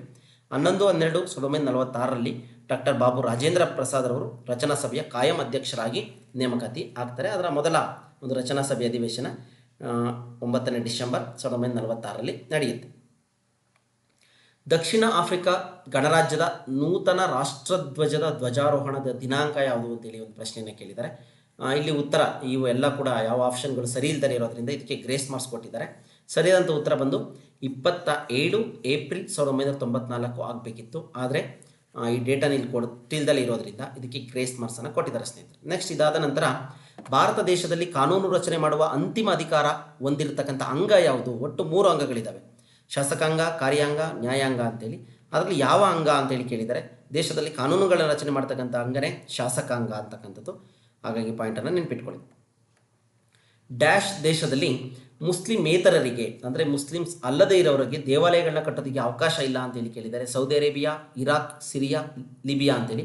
ಸೌದಿ ಅರೇಬಿಯಾದಲ್ಲಿ ಮುಸ್ಲಿಮರನ್ನು ಬಿಟ್ಟು ಬೇರೆಯವರಿಗೆ ದೇವಸ್ಥಾನಗಳನ್ನ ಕಟ್ಟೋದಕ್ಕೆ ಅವಕಾಶ ಇಲ್ಲ. ಮೂಲಭೂತ ಹಕ್ಕುಗಳನ್ನು ರಕ್ಷಿಸುವವರು ಯಾರು ಅಂತೇಳಿ ಪ್ರಶ್ನೆ ಕೇಳಿದ್ದಾರೆ. ಸಂವಿಧಾನನ, ನ್ಯಾಯಾಂಗನ, ಶಾಸಕಾಂಗನ, ಕಾರ್ಯಾಂಗನ? ಕನ್ಫ್ಯೂಸ್ ಆಗಿ ಸಂವಿಧಾನ ಅಂತ ಆಗ್ತೀವಿ, ಖಂಡಿತ ಅಲ್ಲ. ನ್ಯಾಯಾಂಗ ಅಂತಕ್ಕಂಥದ್ದು ಮೂಲಭೂತ ಹಕ್ಕುಗಳ ರಕ್ಷಕ ಆಗಿರುತ್ತೆ. 32ನೇ ವಿಧಿಯಲ್ಲಿ ಹಕ್ಕುಗಳ ರಕ್ಷಣೆಗೆ ಅವಕಾಶವನ್ನು ನೀಡಲಾಗಿದೆ. ಸಂವಿಧಾನ ಪರಿಹಾರಾತ್ಮಕ ಹಕ್ಕು ಅಂತ ಹೇಳಿ ಕರಿತೀವಿ. ಈ ಹಕ್ಕನ್ನು ಸಂವಿಧಾನದ ಆತ್ಮ ಅಂತಲೂ ಕೂಡ ಕರಿತೀವಿ ಅಂತ ಕೂಡ ಹೇಳಿದ್ದೀವಿ. ಸರ್ವೋಚ್ಚ ನ್ಯಾಯಾಲಯವನ್ನು ಮೂಲಭೂತ ಹಕ್ಕುಗಳ ರಕ್ಷಕ ಅಂತಲೂ ಕೂಡ ಕರೆದಿದ್ದೀವಿ ಸ್ನೇಹಿತರೆ. ಇದ್ರ ಮೇಲೂ ಕೂಡ TET ಮೇಲೆ ಒಂದು ಪ್ರಶ್ನೆಯನ್ನು TETನಲ್ಲಿ ಕೇಳಿದ್ದಾರೆ. ಆ ವಿಡಿಯೋಗಳನ್ನ ನೋಡಿದ್ರೆ ನಿಮಗೆ ಗೊತ್ತಾಗುತ್ತೆ. ನೋಡಿ, ಈ ವಿಧಿಗಳ ಬಗ್ಗೆ ಎಲ್ಲ ಅಲ್ಲಿ ಸಾಕಷ್ಟು ಮಾಹಿತಿಯನ್ನು ಕೊಟ್ಟಿದ್ದೀವಿ ಸ್ನೇಹಿತರೆ. ಅನಂತ ಜ್ಞಾನಧಾರೆ, ಅಂತ ಹೇಳಿ ಟೈಪ್ ಮಾಡಿ, ಅಥವಾ ಟಿ ಇ ಟಿಗೆ ಸಂಬಂಧಪಟ್ಟಂಗೆ ಯಾವ ಇಯರ್ ಹಾಕಿದ್ರು ಅಥವಾ ಸಂಪೂರ್ಣ ಟಿ ಇ ಟಿಗೆ ಹಾಕಿದ್ರು ಕೂಡ ಇಡೀ ಇತಿಹಾಸದ ಪ್ರಶ್ನೆಗಳನ್ನ ಒಂದು ಕಡೆ, ಜೊತೆಗೆ ರಾಜ್ಯಶಾಸ್ತ್ರ, ಅರ್ಥಶಾಸ್ತ್ರ, ಭೂಗೋಳಶಾಸ್ತ್ರ ಎಲ್ಲ ವಿಚಾರಗಳ ಪ್ರಶ್ನೆಗಳನ್ನ ಒಂದು ಕಡೆ ಕಟ್ಕೊಡುವಂಥ ಪ್ರಯತ್ನ ಮಾಡಿದ್ವಿ. ಅಲ್ಲಿ ನೋಡಿ ಹೇಳಿ ನಿಮ್ಗೆ ಅರ್ಥ ಆಗುತ್ತೆ ಅಂತ ಹೇಳ್ತಾ, ಮತ್ತೊಮ್ಮೆ ನೀವಿನ್ನೂ ನಮ್ಮ ಚಾನಲ್ನ ಸಬ್ಸ್ಕ್ರೈಬ್ ಮಾಡಿಲ್ಲ ಅಂದರೆ ಸಬ್ಸ್ಕ್ರೈಬ್ ಮಾಡಿ ಸ್ನೇಹಿತರೆ. ಯಾಕೆಂದರೆ ನಾವು ಯಾವುದೇ ಹೊಸ ವಿಡಿಯೋಗಳನ್ನ ಅಪ್ಲೋಡ್ ಮಾಡಿದ್ರೆ ನಿಮಗೆ ನೋಟಿಫಿಕೇಶನ್ ಬರುತ್ತೆ ಅಂತ ಹೇಳ್ತಾ, ಸಾರ್ವಜನಿಕ ಆಡಳಿತದ ಪಿತಾಮಹ ಎಂದು ಯಾರನ್ನ ಕರೀತಾರೆ ಅಂತೇಳಿ ಇದನ್ನು ಕೂಡ ಟಿ ಇ ಟಿನಲ್ಲಿ ಕೇಳಿದ್ದಾರೆ. ವುಡ್ರೋ ವಿಲ್ಸನ್ ಇವರನ್ನು ಸಾರ್ವಜನಿಕ ಆಡಳಿತದ ಪಿತಾಮಹ ಅಂತೇಳಿ ಕರೀತಾರೆ. ಇವರು ಅಮೆರಿಕ ಸಂಯುಕ್ತ ಸಂಸ್ಥಾನದ 28ನೇ ಅಧ್ಯಕ್ಷರಾಗಿರ್ತಾರೆ. ಸಾರ್ವಜನಿಕ ಆಡಳಿತ ಎಂಬ ಪದವನ್ನು ಮೊಟ್ಟ ಮೊದಲು ಬಳಸಿದವರು ಯಾರು ಅಂದರೆ ಅಲೆಕ್ಸಾಂಡರ್ ಹ್ಯಾಮಿಲ್ಟನ್. ಇವೆರಡು ಪ್ರಶ್ನೆಗಳು ಕೂಡ ಟಿ ಇ ಟಿನಲ್ಲಿ ಇದ್ದಾವೆ, ಹಾಗಾಗಿ ನೋಡ್ಕೊಳ್ಳಿ. ಸಾರ್ವಜನಿಕ ಆಡಳಿತದ ಪಿತಾಮಹ ವುಡ್ರೋ ವಿಲ್ಸನ್. ಈ ಪದವನ್ನು ಮೊದಲು ಬಳಸಿದವರು ಅಲೆಕ್ಸಾಂಡರ್ ಹ್ಯಾಮಿಲ್ಟನ್. ವಿದೇಶಿಯರಿಗೆ ಕೆಳಕಂಡ ಹಕ್ಕುಗಳನ್ನು ನಿರಾಕರಿಸಲಾಗಿದೆ. ಏಕೆಂದರೆ ಭಾರತ ದೇಶದವರಿಗೆ ಒಂದಷ್ಟು ಹಕ್ಕುಗಳಿರ್ತವೆ, ಅದರ ಜೊತೆಗೆ ವಿದೇಶಿಯರಿಗೂ ಕೂಡ ಒಂದಷ್ಟು ಹಕ್ಕುಗಳಿರ್ತವೆ. ಅದರಲ್ಲಿ ಯಾವ ಹಕ್ಕನ್ನು ಕೊಟ್ಟಿಲ್ಲ ಅವರಿಗೆ ಅಂತ ನೋಡೋದೇ ಆದರೆ, ನಾಗರಿಕ ಹಕ್ಕುಗಳು, ಆರ್ಥಿಕ ಹಕ್ಕುಗಳು, ರಾಜಕೀಯ ಹಕ್ಕುಗಳು, ನೈತಿಕ ಹಕ್ಕುಗಳು. ಈ ನಾಗರಿಕ ಹಕ್ಕುಗಳು ಇರ್ತವೆ, ಪ್ರಪಂಚದ ಯಾವುದೇ ದೇಶದ ಪ್ರಜೆಗಾದರೂ ಕೂಡ ಆರ್ಥಿಕ ಹಕ್ಕುಗಳು ಕೂಡ ಇರ್ತವೆ, ನೈತಿಕ ಹಕ್ಕುಗಳು ಕೂಡ ಇರ್ತವೆ. ಹೀಗೆ ಇರಬೇಕು, ಹೀಗೆ ವರ್ತನೆ ಮಾಡಬೇಕು ಅಂತೇಳಿ. ಇಲ್ಲಿ ರಾಜಕೀಯ ಹಕ್ಕುಗಳು ಆ ದೇಶದ ಪ್ರಜೆಗಳಿಗೆ ಮಾತ್ರ ಇರುತ್ತೆ. ಸಂವಿಧಾನದ 3ನೇ ಭಾಗದಲ್ಲಿ 7 ಮೂಲಭೂತ ಹಕ್ಕುಗಳನ್ನು ಅಳವಡಿಸಲಾಗಿತ್ತು. ನೋಡಿ, 7 ಮೂಲಭೂತ ಹಕ್ಕುಗಳನ್ನು ಅಳವಡಿಸಲಾಗಿತ್ತು. ಆದರೆ 44ನೇ ತಿದ್ದುಪಡಿ ಮೂಲಕ ಆಸ್ತಿಯ ಹಕ್ಕನ್ನು ರದ್ದುಪಡಿಸಲಾಗಿದೆ. 1978ರಲ್ಲಿ 44ನೇ ತಿದ್ದುಪಡಿ ತರುವ ಮೂಲಕ ಆಸ್ತಿ ಹಕ್ಕನ್ನು ಮೂಲಭೂತ ಹಕ್ಕುಗಳ ಪಟ್ಟಿಯಿಂದ ತೆಗೆದುಹಾಕಲಾಗಿದೆ. 31ನೇ ವಿಧಿ ಅದು.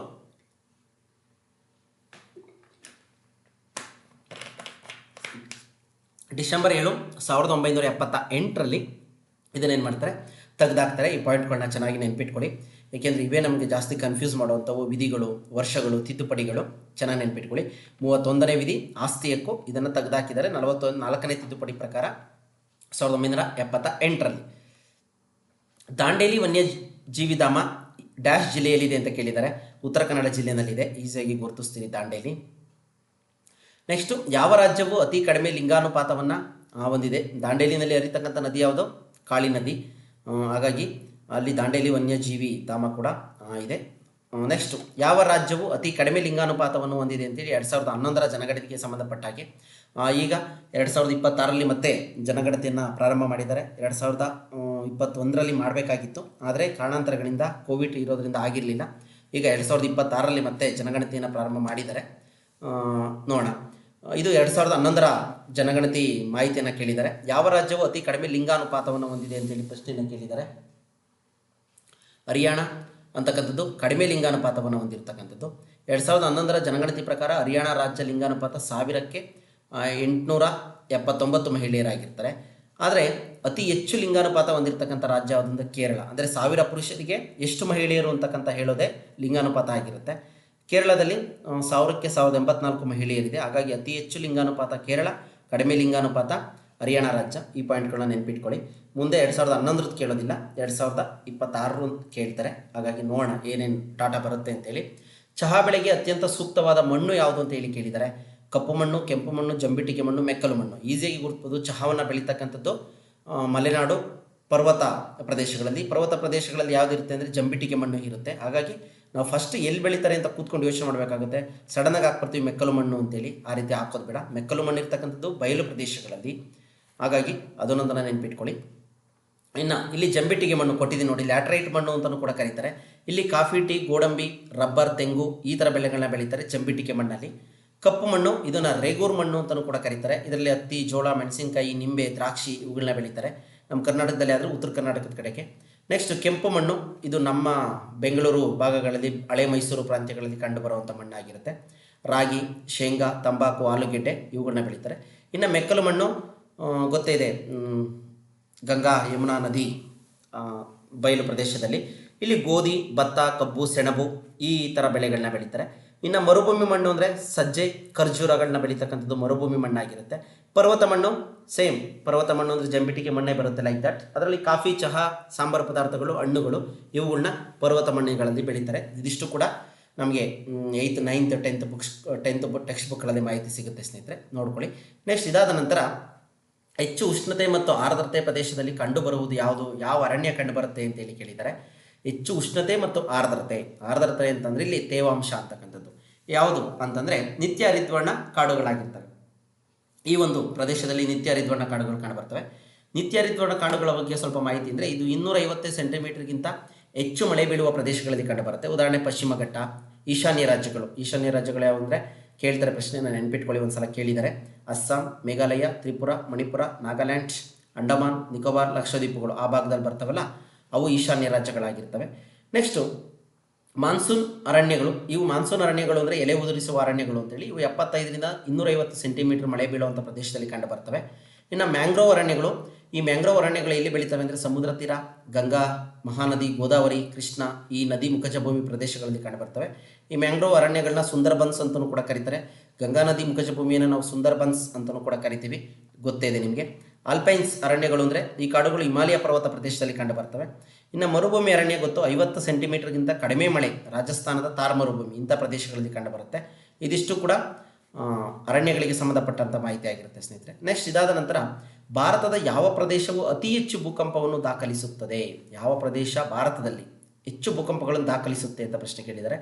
ಪ್ರಸ್ಥಭೂಮಿನ, ಕರಾವಳಿನ, ಕೇಂದ್ರದ ಮೈದಾನಗಳ, ಹಿಮಾಲಯ ಪರ್ವತನ ಅಂತೇಳಿ. ಸರಿಯಾದಂಥ ಉತ್ತರ ಬಂದು ಹಿಮಾಲಯ ಪರ್ವತ. ಯಾಕೆ ಅಂದರೆ ಬಹುತೇಕ ಭೂಕಂಪಗಳು ಸಂಭವಿಸುವುದು ಮಡಿಕೆ ಪರ್ವತ ಪ್ರದೇಶಗಳಲ್ಲಿ, ಸ್ತರಭಂಗ ವಲಯಗಳಲ್ಲಿ, ಜ್ವಾಲಾಮುಖಿ ಪ್ರದೇಶಗಳಲ್ಲಿ, ಭೂಖಂಡ ಮತ್ತು ಸಾಗರದ ಅಂಚಿನ ವಲಯಗಳಲ್ಲಿ. ಹಾಗಾಗಿ ಇಲ್ಲಿ ಹಿಮಾಲಯ ಪರ್ವತಗಳು ಮಡಿಕೆ ಪರ್ವತಗಳಾಗಿದ್ದಾವೆ. ಹಿಮಾಲಯ ಪರ್ವತಗಳು ಎಂಥ ಪರ್ವತ ಅಂತಲೂ ಕೂಡ ಒಂದ್ಸಲ ಪ್ರಶ್ನೆಯನ್ನು ಕೇಳಿದ್ದಾರೆ. ಹಾಗಾಗಿ ಇವು ಮಡಿಕೆ ಪರ್ವತಗಳಾಗಿದ್ದಾವೆ. ಆದ್ದರಿಂದ ಇಲ್ಲಿ ಭೂಕಂಪ ಹೆಚ್ಚಾಗಿ ಆಗುತ್ತೆ ಭಾರತದಲ್ಲಿ. ಓಕೆನಾ.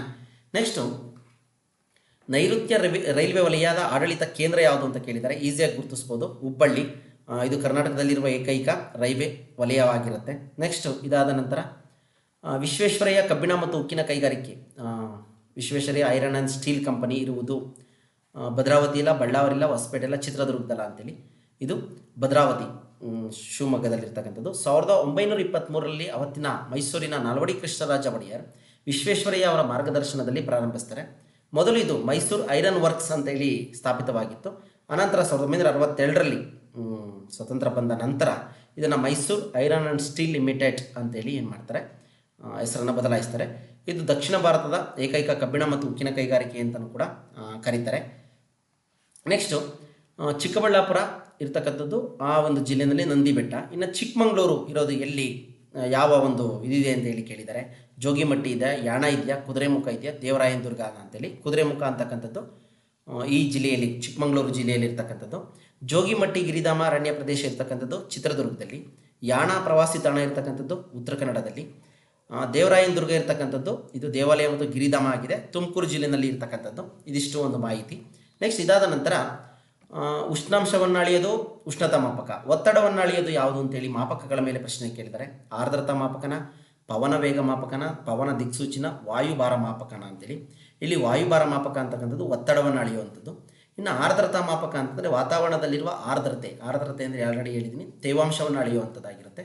ಇನ್ನು ಪವನ ದಿಕ್ಸೂಚಿ ಅನಿಮೋಮೀಟರ್ ಅಂತೇಳಿ ಕರೀತಾರೆ. ಇದು ಗಾಳಿಯ ವೇಗ ಮತ್ತು ದಿಕ್ಕನ್ನು ಅಳೆಯೋದಕ್ಕೆ ಪವನ ದಿಕ್ಸೂಚಿಯನ್ನು ಅನಿಮೋಮೀಟರನ್ನು ಬಳಸ್ತೀವಿ. ಇನ್ನು 36ನೇ ಪ್ರಶ್ನೆ ಆಗಿತ್ತು, ಈ ಕೆಳಗಿನ ಯಾವುದು ಕಾವೇರಿ ನದಿಯ ಉಪನದಿಯಲ್ಲ ಅಂತೇಳಿ ಪ್ರಶ್ನೆಯನ್ನು ಕೇಳಿದ್ದಾರೆ. ವೇದಾವತಿ, ಹೇಮಾವತಿ, ಅರ್ಕಾವತಿ, ಸುವರ್ಣಾವತಿ. ಈ ರೀತಿ ಕೇಳಿದಾಗ ನಮಗೆ ಸ್ವಲ್ಪ ಕನ್ಫ್ಯೂಸ್ ಆಗುತ್ತೆ. ಇಲ್ಲಿ ಸರಿಯಾದಂಥ ಉತ್ತರ ಬಂದು ವೇದಾವತಿ. ದಕ್ಷಿಣ ಗಂಗೆ ಎಂದು ಪ್ರಸಿದ್ಧವಾಗಿರುವ ಕಾವೇರಿ ನದಿ ಕೊಡಗು ಜಿಲ್ಲೆಯ ತಲಕಾವೇರಿಯ ಬ್ರಹ್ಮಗಿರಿ ಎಂಬ ಪರ್ವತದಲ್ಲಿ ಏನು ಮಾಡುತ್ತೆ, ಹುಟ್ಟಿ ಪೂರ್ವಾಭಿಮುಖವಾಗಿ ಹರಿದು ತಮಿಳುನಾಡು ಮೂಲಕ 805 ಕಿಲೋಮೀಟರ್ ಹರಿದು ಕಾವೇರಿ ಪಟ್ಟಂ ಎಂಬಲ್ಲಿ ಬಂಗಾಳ ಕೊಲ್ಲಿಯನ್ನು ಸೇರುತ್ತೆ. ಈ ಪಾಯಿಂಟನ್ನು ಕೂಡ ಕೇಳಿದ್ರು ಸ್ನೇಹಿತರೆ ಒಂದು ಪರೀಕ್ಷೆಯಲ್ಲಿ. ಎಷ್ಟು ಕಿಲೋಮೀಟರ್ ಹರಿಯುತ್ತೆ, ಜೊತೆಗೆ ಎಲ್ಲಿ ಸೇರುತ್ತೆ ಅಂತೇಳಿ. ತಮಿಳುನಾಡಿನ ಕಾವೇರಿ ಪಟ್ಟಂ ಅಂತಕ್ಕಂಥದ್ರಲ್ಲಿ ಬಂಗಾಳ ಕೊಲ್ಲಿಯನ್ನು ಸೇರುತ್ತೆ. ಇದರ ಉಪನದಿಗಳೆಂದರೆ ಹೇಮಾವತಿ, ಆರಂಗಿ, ಅರ್ಕಾವತಿ. ಇವು ಉತ್ತರದಿಂದ ಸೇರ್ತವಂತೆ. ಇನ್ನು ಲಕ್ಷ್ಮಣ ತೀರ್ಥ, ಕಪಿಲ, ಸುವರ್ಣವತಿ, ಅಮರಾವತಿ, ಶಿಂಷಾ, ಭವಾನಿ, ಲೋಕಪವನಿ ಇವು ದಕ್ಷಿಣ ಭಾಗದಿಂದ ಹರಿದು ಕಾವೇರಿ ನದಿಯನ್ನು ಸೇರ್ತವೆ. ಇದಿಷ್ಟು ಕೂಡ ಕಾವೇರಿ ನದಿಯ ಉಪನದಿಗಳಾಗಿರ್ತವೆ, ನೋಡ್ಕೊಳ್ಳಿ. ನೆಕ್ಸ್ಟು ಸರಿಯಾದ ಜೋಡಿಯಲ್ಲಿ ಆರಿಸಿರಿ ಅಂತೇಳಿ ಎ ಮತ್ತು ಬಿ ಕೊಟ್ಟಿದ್ದಾರೆ. ಅಂದರೆ ಇಲ್ಲಿ ಬಂದರುಗಳು ಮತ್ತು ರಾಜ್ಯಗಳನ್ನ ಕೊಟ್ಟಿದ್ದಾರೆ. ಕಾಂಡ್ಲಾ, ಹಾಲ್ಡಿಯಾ, ಟುಟಿಕೋರಿನ್, ಪಾರದೀಪ ಅಂತೇಳಿ ಪ್ರಶ್ನೆಯನ್ನು ಕೇಳಿದ್ದಾರೆ. ಇಲ್ಲಿ ನಾವು ಕಲ್ಲರ್ಕದಲ್ಲಿ ಮ್ಯಾಚ್ ಮಾಡಿಬಿಟ್ಟಿದ್ದೀವಿ. ಕಾಂಡ್ಲಾ ಇರತಕ್ಕಂಥದ್ದು ಗುಜರಾತಲ್ಲಿ, ಹಾಲ್ಡಿಯಾ ಇರತಕ್ಕಂಥದ್ದು ಪಶ್ಚಿಮ ಬಂಗಾಳಿ, ಪಾರದೀಪ ಬಂದು ಒಡಿಸ್ಸಾದಲ್ಲಿ, ಟುಟಿಕಾರನ್ ಬಂದು ತಮಿಳುನಾಡಲ್ಲಿರ್ತಕ್ಕಂಥದ್ದು. 4 ಆಪ್ಷನ್ ಕೂಡ ಕೊಟ್ಟಿದ್ದಾರೆ. ಸರಿಯಾದಂಥ ಉತ್ತರವನ್ನು ಆಲ್ರೆಡಿ ಕಲ್ಲರಲ್ಲಿ ಮ್ಯಾಚ್ ಮಾಡಿದ್ದೀನಿ ಸ್ನೇಹಿತರೆ, ನೋಡ್ಕೊಳ್ಳಿ. ಕಾಂಡ್ಲಾ ಗುಜರಾತ್ನ ಸ್ವಾಭಾವಿಕ ಬಂದರು ಆಗಿರುತ್ತೆ. ಮುಂಬೈನ ಬಂದರು ಭಾರತದ ಹೆಬ್ಬಾಗಿಲು, ಭಾರತದ ದೊಡ್ಡ ಬಂದರಾಗಿದೆ. ಇದು ಸ್ವಾಭಾವಿಕ ಬಂದರು ಕೂಡ ಆಗಿತ್ತು. ಮರ್ಮಗೋವಾ ಜುವಾರಿ ನದಿಯ ದಂಡೆಯ ಮೇಲಿದೆ ಮರ್ಮಗೋವಾ ಬಂದರು. ಇನ್ನು ನವಶೇವ ಜವಾಹರ್ಲಾಲ್ ನೆಹರು ಬಂದರು ಅಂತ ಕರೀತಾರೆ. ಈ ನವಶೇವವನ್ನು ಕೇಳಿದ್ದಾರೆ, ಇದ್ರ ಮೇಲೂ ಕೂಡ ಒಂದು ಪ್ರಶ್ನೆಯನ್ನು. ಈ ಬಂದರನ್ನು ಮುಂಬೈ ಬಂದರಿನ ಒತ್ತಡವನ್ನು ಕಡಿಮೆ ಮಾಡೋದಕ್ಕೆ ನಿರ್ಮಾಣ ಮಾಡಿದ್ದಾರೆ. ಈ ನವಶೇವ ಬಂದರನ್ನು ಈ ಮುಂಬೈ ಬಂದರಿಂದ ಒತ್ತಡವನ್ನು ಕಡಿಮೆ ಮಾಡೋದಕ್ಕೆ. ಮಂಗಳೂರು ಬಂದರು ನಮ್ಮ ಕರ್ನಾಟಕದಲ್ಲಿರ್ತಕ್ಕಂಥದ್ದು ಸರ್ವಋತು ಬಂದರು ಆಗಿದೆ. ಕೊಚ್ಚಿನ್ ಕೇರಳ ಸ್ವಾಭಾವಿಕ ಬಂದರು ಆಗಿದೆ. ಅರಬ್ಬಿ ಸಮುದ್ರದ ರಾಣಿ ಅಂತಲೂ ಕೂಡ ಕರೀತಾರೆ ಯಾವುದನ್ನು, ಕೊಚ್ಚಿನ್ ಬಂದರನ್ನು. ಚೆನ್ನಾಗಿ ನೆನಪಿಟ್ಕೊಳ್ಳಿ. ಇವುಗಳು ಪಶ್ಚಿಮ ತೀರದ ಬಂದರುಗಳು. ಓಕೆನಾ, ಪೂರ್ವ ಪಶ್ಚಿಮ ಅಂತ ಹೇಳ್ತೀವಲ್ಲ, ಇವು ಪಶ್ಚಿಮ ತೀರದ ಬಂದರುಗಳಾಗಿದ್ದಾವೆ. ಇನ್ನು ಪೂರ್ವ ತೀರದ ಬಂದರುಗಳು ನೋಡೋದಾದರೆ ಕೋಲ್ಕತ್ತಾ ಬಂದರು, ಇದು ಎರಡನೇ ಭಾರತದ ಮುಂಬೈ ಬಂದರು ಭಾರತದ ದೊಡ್ಡ ಬಂದರವಾಗಿರುತ್ತೆ. ಕೋಲ್ಕತ್ತಾ ಬಂದರು ಎರಡನೇ ಬಂದರವಾಗಿದೆ. ಇದನ್ನು ಡೈಮಂಡ್ ಹಾರ್ಬರ್ ಅಂತ ಕೂಡ ಕರೀತಾರೆ. TET ಕೂಡ ಇದನ್ನು ಪ್ರಶ್ನೆ ಕೇಳಿದರು. ಪಶ್ಚಿಮ ಬಂಗಾಳ ಇರ್ತಕ್ಕಂಥದ್ದು. ಇದನ್ನು ಚಹಾದ ಬಂದರು ಅಂತಲೂ ಕೂಡ ಕರೀತಾರೆ. ಇದು ಹೂಗ್ಲಿ ನದಿಯ ದಂಡೆಯ ಮೇಲಿದೆ. ಭಾರತದ ಎರಡನೇ ದೊಡ್ಡ ಬಂದರು, ಸ್ವಾಭಾವಿಕ ಬಂದರವಾಗಿದೆ. ಇನ್ನು ಹಾಲ್ಡಿಯಾ ಪಶ್ಚಿಮ ಬಂಗಾಳ. ಕೋಲ್ಕತ್ತಾ ಬಂದರಿನ ಒತ್ತಡವನ್ನು ಕಡಿಮೆ ಮಾಡೋದಕ್ಕೆ ನಿರ್ಮಾಣ ಮಾಡಿರ್ತಕ್ಕಂಥ ಕೃತಕ ಬಂದರು ಆಗಿದೆ ಹಾಲ್ಡಿಯಾ. ಅದೇ ರೀತಿ ಮುಂಬೈ ಬಂದರ ಒತ್ತಡವನ್ನು ಕಡಿಮೆ ಮಾಡೋದಕ್ಕೆ ನವಶೇವ ಮಾಡಿದ್ರೆ, ಹಾಲ್ಡಿಯಾವನ್ನು ಕೋಲ್ಕತ್ತಾದ ಬಂದರಿನ ಒತ್ತಡವನ್ನು ಕಡಿಮೆ ಮಾಡೋದಕ್ಕೋಸ್ಕರ ಮಾಡಿದ್ದಾರೆ. ಪಾರದೀಪ ಒರಿಸ್ಸಾದಲ್ಲಿದೆ. ವಿಶಾಖಪಟ್ಟಣ ಸ್ವಾಭಾವಿಕ ಬಂದರು ಆಂಧ್ರ ಪ್ರದೇಶದಲ್ಲಿದೆ. ಮದ್ರಾಸ್ ಚೆನ್ನೈ ಇದು ಭಾರತದ ಮೂರನೇ ದೊಡ್ಡ ಬಂದರಾಗಿರುತ್ತೆ. ಇದು ಕೃತಕ ಬಂದರು. ಮೂಡಣದ ಬಾಗಿಲು ಅಂತಲೂ ಕೂಡ ಇದನ್ನು ಕರೀತಾರೆ ಯಾವುದನ್ನು, ಮದ್ರಾಸನ್ನು. ನೆನ್ಪಿಟ್ಕೊಳ್ಳಿ. ಇನ್ನು ಟುಟಿಕೋರಿನ್ ಅಥವಾ ತುತುಕುಡಿ ಬಂದರು ಬಂದು ತಮಿಳುನಾಡಲ್ಲಿ ಇದೆ. ಇದಿಷ್ಟು ಕೂಡ ಇವು ಪೂರ್ವ ಬಂದರುಗಳು ಆಗಿದ್ದಾವೆ. ಇವು ಬಂಗಾಳ ಕೊಲ್ಲಿನಲ್ಲಿದ್ದಾವೆ ಸ್ನೇಹಿತರೆ. ಹಾಗಾಗಿ ಇದಿಷ್ಟು ವಿಚಾರಗಳನ್ನ ನೋಡ್ಕೊಳ್ಳಿ, ಯಾಕೆಂದರೆ ಇದ್ರ ಮೇಲೆ ಸಾಕಷ್ಟು ಪ್ರಶ್ನೆಯನ್ನು TET ಕೇಳಿದ್ದಾರೆ, ಇಲ್ಲೂ ಕೂಡ ಕೇಳಿದ್ದಾರೆ. ಯಾವ ಗ್ರಹವನ್ನು ನೀಲಿ ಗ್ರಹ ಅಂತೇಳಿ ಕರೀತಾರೆ ಅಂತ ಕೇಳಿದ್ದಾರೆ. ಈಸಿಯಾಗಿ ಗೊತ್ತಾಗುತ್ತೆ. ಭೂಮಿಯನ್ನು ನಾವು ನೀಲಿ ಗ್ರಹ ಅಂತೇಳಿ ಕರಿತೀವಿ. ಬುಧ ಚಿಕ್ಕ ಮತ್ತು ಸಮೀಪದ ಗ್ರಹ ಸೂರ್ಯನಿಗೆ. ಇನ್ನು ಇದಾದ ನಂತರ ಶುಕ್ರ, ಇದನ್ನು ಬೆಳ್ಳಿ ಚುಕ್ಕಿ ಅಂತಲೂ ಕರಿತೀವಿ. ಮುಂಜಾನೆ ನಕ್ಷತ್ರ ಅಂತಲೂ ಕೂಡ ಕರಿತೀವಿ. ಭೂಮಿ ನೀಲಿ ಗ್ರಹ, ಜೀವಗೋಳ, ಜಲಾವೃತ ಗ್ರಹ. ಮಂಗಳ ಗ್ರಹ, ಇದನ್ನು ಕೆಂಪು ಗ್ರಹ, ಕುಜಗ್ರಹ, ಅಂಗಾರಕ ಅಂತಲೂ ಕೂಡ ಕರಿತೀವಿ. ನೆನ್ಪಿಟ್ಕೊಳ್ಳಿ. ಗುರುಗ್ರಹ ದೊಡ್ಡ ಗ್ರಹ, ಹೆಚ್ಚು ಉಪಗ್ರಹಗಳನ್ನ ಹೊಂದಿರತಕ್ಕಂಥ ಗ್ರಹ. ಶನಿ ಸುಂದರ ಗ್ರಹ, ಎರಡನೇ ದೊಡ್ಡ ಗ್ರಹ. ಟೈಟಾನ್ ಇದರ ದೊಡ್ಡ ಉಪಗ್ರಹ ಆಗಿದೆ. ಯುರೇನಸ್ ಮೂರನೇ ದೊಡ್ಡ ಗ್ರಹ. ನೆಪ್ಚೂನ್ ಅತ್ಯಂತ ದೂರ ಗ್ರಹ ಮತ್ತು ಶೀತ ಗ್ರಹ ಅಂತಲೂ ಕೂಡ ಕರೀತಾರೆ. ಫ್ಲೂಟೋವನ್ನು 2006ರಿಂದ ಕ್ಷುದ್ರ ಗ್ರಹದ ಪಟ್ಟಿಗೆ ಸೇರಿಸಿದ್ದಾರೆ. ಈ ಪಾಯಿಂಟನ್ನು ನೆನ್ಪಿಟ್ಕೊಳ್ಳಿ. ಯಾವ ವರ್ಷದಿಂದ ಕ್ಷುದ್ರ ಗ್ರಹ ಪಟ್ಟಿಗೆ ಸೇರಿಸಿದ್ದಾರೆ ಅಂತಲೂ ಕೂಡ ಕೇಳಿದ್ದಾರೆ, 2006. ಇದಾದ ನಂತರ 39ನೇ ಪ್ರಶ್ನೆ ಆಗಿತ್ತು. ಭಾರತದ ಪ್ರಮಾಣದ ವೇಳೆಯು IST ಇಂಡಿಯನ್ ಸ್ಟ್ಯಾಂಡರ್ಡ್ ಟೈಮ್ ರೇಖಾಂಶವನ್ನು ಆಧರಿಸಿದೆ ಅಂತೇಳಿ ನಮಗೆ ಗೊತ್ತಿದೆ. 82.5 ಡಿಗ್ರಿ ಪೂರ್ವ ರೇಖಾಂಶವನ್ನು ಆಧರಿಸಿದೆ. ಇಂಗ್ಲೆಂಡಿನ ಗ್ರೀನ್ವಿಚ್ನ ಮೇಲೆ ಹಾದು ಹೋಗುವ ರೇಖಾಂಶವನ್ನು ಪ್ರಧಾನ ರೇಖಾಂಶ ಅಂತೇಳಿ ಆಯ್ಕೆ ಮಾಡಿಕೊಳ್ಳಲಾಗಿದೆ. ಇದನ್ನು 0 ಡಿಗ್ರಿ ರೇಖಾಂಶ ಅಂತ ಕರಿತೀವಿ. ಯಾವುದನ್ನು, ಗ್ರೀನ್ವಿಚ್ ಮೇಲೆ ಹಾದು ಹೋಗಿರ್ತಕ್ಕಂಥ ರೇಖಾಂಶವನ್ನು. ಈ ಗ್ರೀನ್ವಿಚ್ನಿಂದ ಪೂರ್ವಕ್ಕೆ ಹೋದಂತೆ ವೇಳೆ ಹೆಚ್ಚಾಗುತ್ತದೆ. ಈ ಪಾಯಿಂಟ್ಗಳನ್ನ ನೆನ್ಪಿಟ್ಕೊಳ್ಳಿ, ಸಾಕಷ್ಟು ಸಲ ಇದ್ರ ಮೇಲೆ ಪ್ರಶ್ನೆ ಕೇಳಿದ್ದಾರೆ. ಪಶ್ಚಿಮಕ್ಕೆ ಹೋದಂತೆ ವೇಳೆ ಕಡಿಮೆ ಆಗುತ್ತದೆ. ಭಾರತವು ಪೂರ್ವ ಗೋಳಾರ್ಧದಲ್ಲಿರುವುದರಿಂದ 82.5 ಡಿಗ್ರಿ ಪೂರ್ವ ರೇಖಾಂಶ ಅಂದರೆ 56 ಗಂಟೆ ಮುಂದೆ ಇದೆ. ಈ ರೇಖೆ ಉತ್ತರ ಪ್ರದೇಶದ ಅಲಹಾಬಾದ್ ನಗರದ ಮೂಲಕ 5 ರಾಜ್ಯಗಳನ್ನು ಹಾದು ಹೋಗುತ್ತೆ ಅಂತ ಹೇಳಿದ್ದೀವಿ. ಅವುಗಳೆಂದರೆ ಉತ್ತರ ಪ್ರದೇಶ, ಮಧ್ಯಪ್ರದೇಶ, ಛತ್ತೀಸ್ಗಢ, ಒಡಿಸ್ಸಾ, ಆಂಧ್ರ ಪ್ರದೇಶ. ಈ 5 ರಾಜ್ಯಗಳ ಮುಖಾಂತರ ಹಾದು ಹೋಗುತ್ತೆ 82.5 ಡಿಗ್ರಿ ಪೂರ್ವ ರೇಖಾಂಶ, ಅಲಹಾಬಾದ್ ನಗರ ಅಂತೇಳಿ ಕರಿತೀವಿ. ಇದ್ರ ಮೇಲೂ ಕೂಡ ಪ್ರಶ್ನೆಯನ್ನು ಕೇಳಿದರು, ಎಷ್ಟು ಇದರ ಮೇಲೆ ಹಾದು ಹೋಗುತ್ತೆ ಅಂತೇಳಿ. ಹಾಗೆ 23.5 ಡಿಗ್ರಿ ಕರ್ಕಾಟಕ ಸಂಕ್ರಾಂತಿ ವೃತ್ತದ ಬಗ್ಗೆಯೂ ಕೂಡ ಪ್ರಶ್ನೆಯನ್ನು ಕೇಳಿದ್ದಾರೆ, ನೋಡ್ಕೊಳ್ಳಿ ಒಂದ್ಸಲ. ನೆಕ್ಸ್ಟ್ ಇದಾದ ನಂತರ ಭೂ ಕವಚ ಮತ್ತು ಮ್ಯಾಂಟಲ್ಗಳನ್ನು ಸಂಧಿಸುವ ಸೀಮಾವಲಯ ಯಾವುದು ಅಂತ ಹೇಳಿ ಕೇಳಿದ್ದಾರೆ ಸ್ನೇಹಿತರೆ. ಇದನ್ನು ಕೂಡ TET ಕೇಳಿದ್ರಿ ಪ್ರಶ್ನೆಯನ್ನು.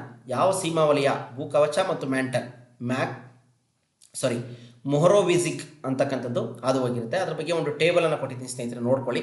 TET ಕೂಡ ಕೊಟ್ಟಿದೆ. ಭೂಚಿಪ್ಪು 60 ಕಿಲೋಮೀಟರ್ ಫಸ್ಟ್ ಪದರನೇ ಭೂಚಿಪ್ಪು. ಇದನ್ನು ಶಿಲಾಗೋಳ ಅಂತಲೂ ಕರಿತೀವಿ. ಭೂಖಂಡದ ಮೇಲ್ಪದರ ಅಂತಲೂ ಕೂಡ ಕರಿತೀವಿ. ಸಾಗರೀಯ ಮೇಲ್ಪದರ ಅಂತ ಕೂಡ ಕರಿತೀವಿ. ಇದು ಮೇಲ್ಪದರ ಆಗಿರುತ್ತೆ. ಇದು ಏನೇನು ಅಂಶ ಒಳಗೊಂಡಿರ್ತದೆ ಅಂತಂದರೆ ಇದ್ರ ಮೇಲೆ ಕೂಡ ಪ್ರಶ್ನೆ ಕೇಳಿದ್ದಾರೆ. Silica, aluminium, magnesium.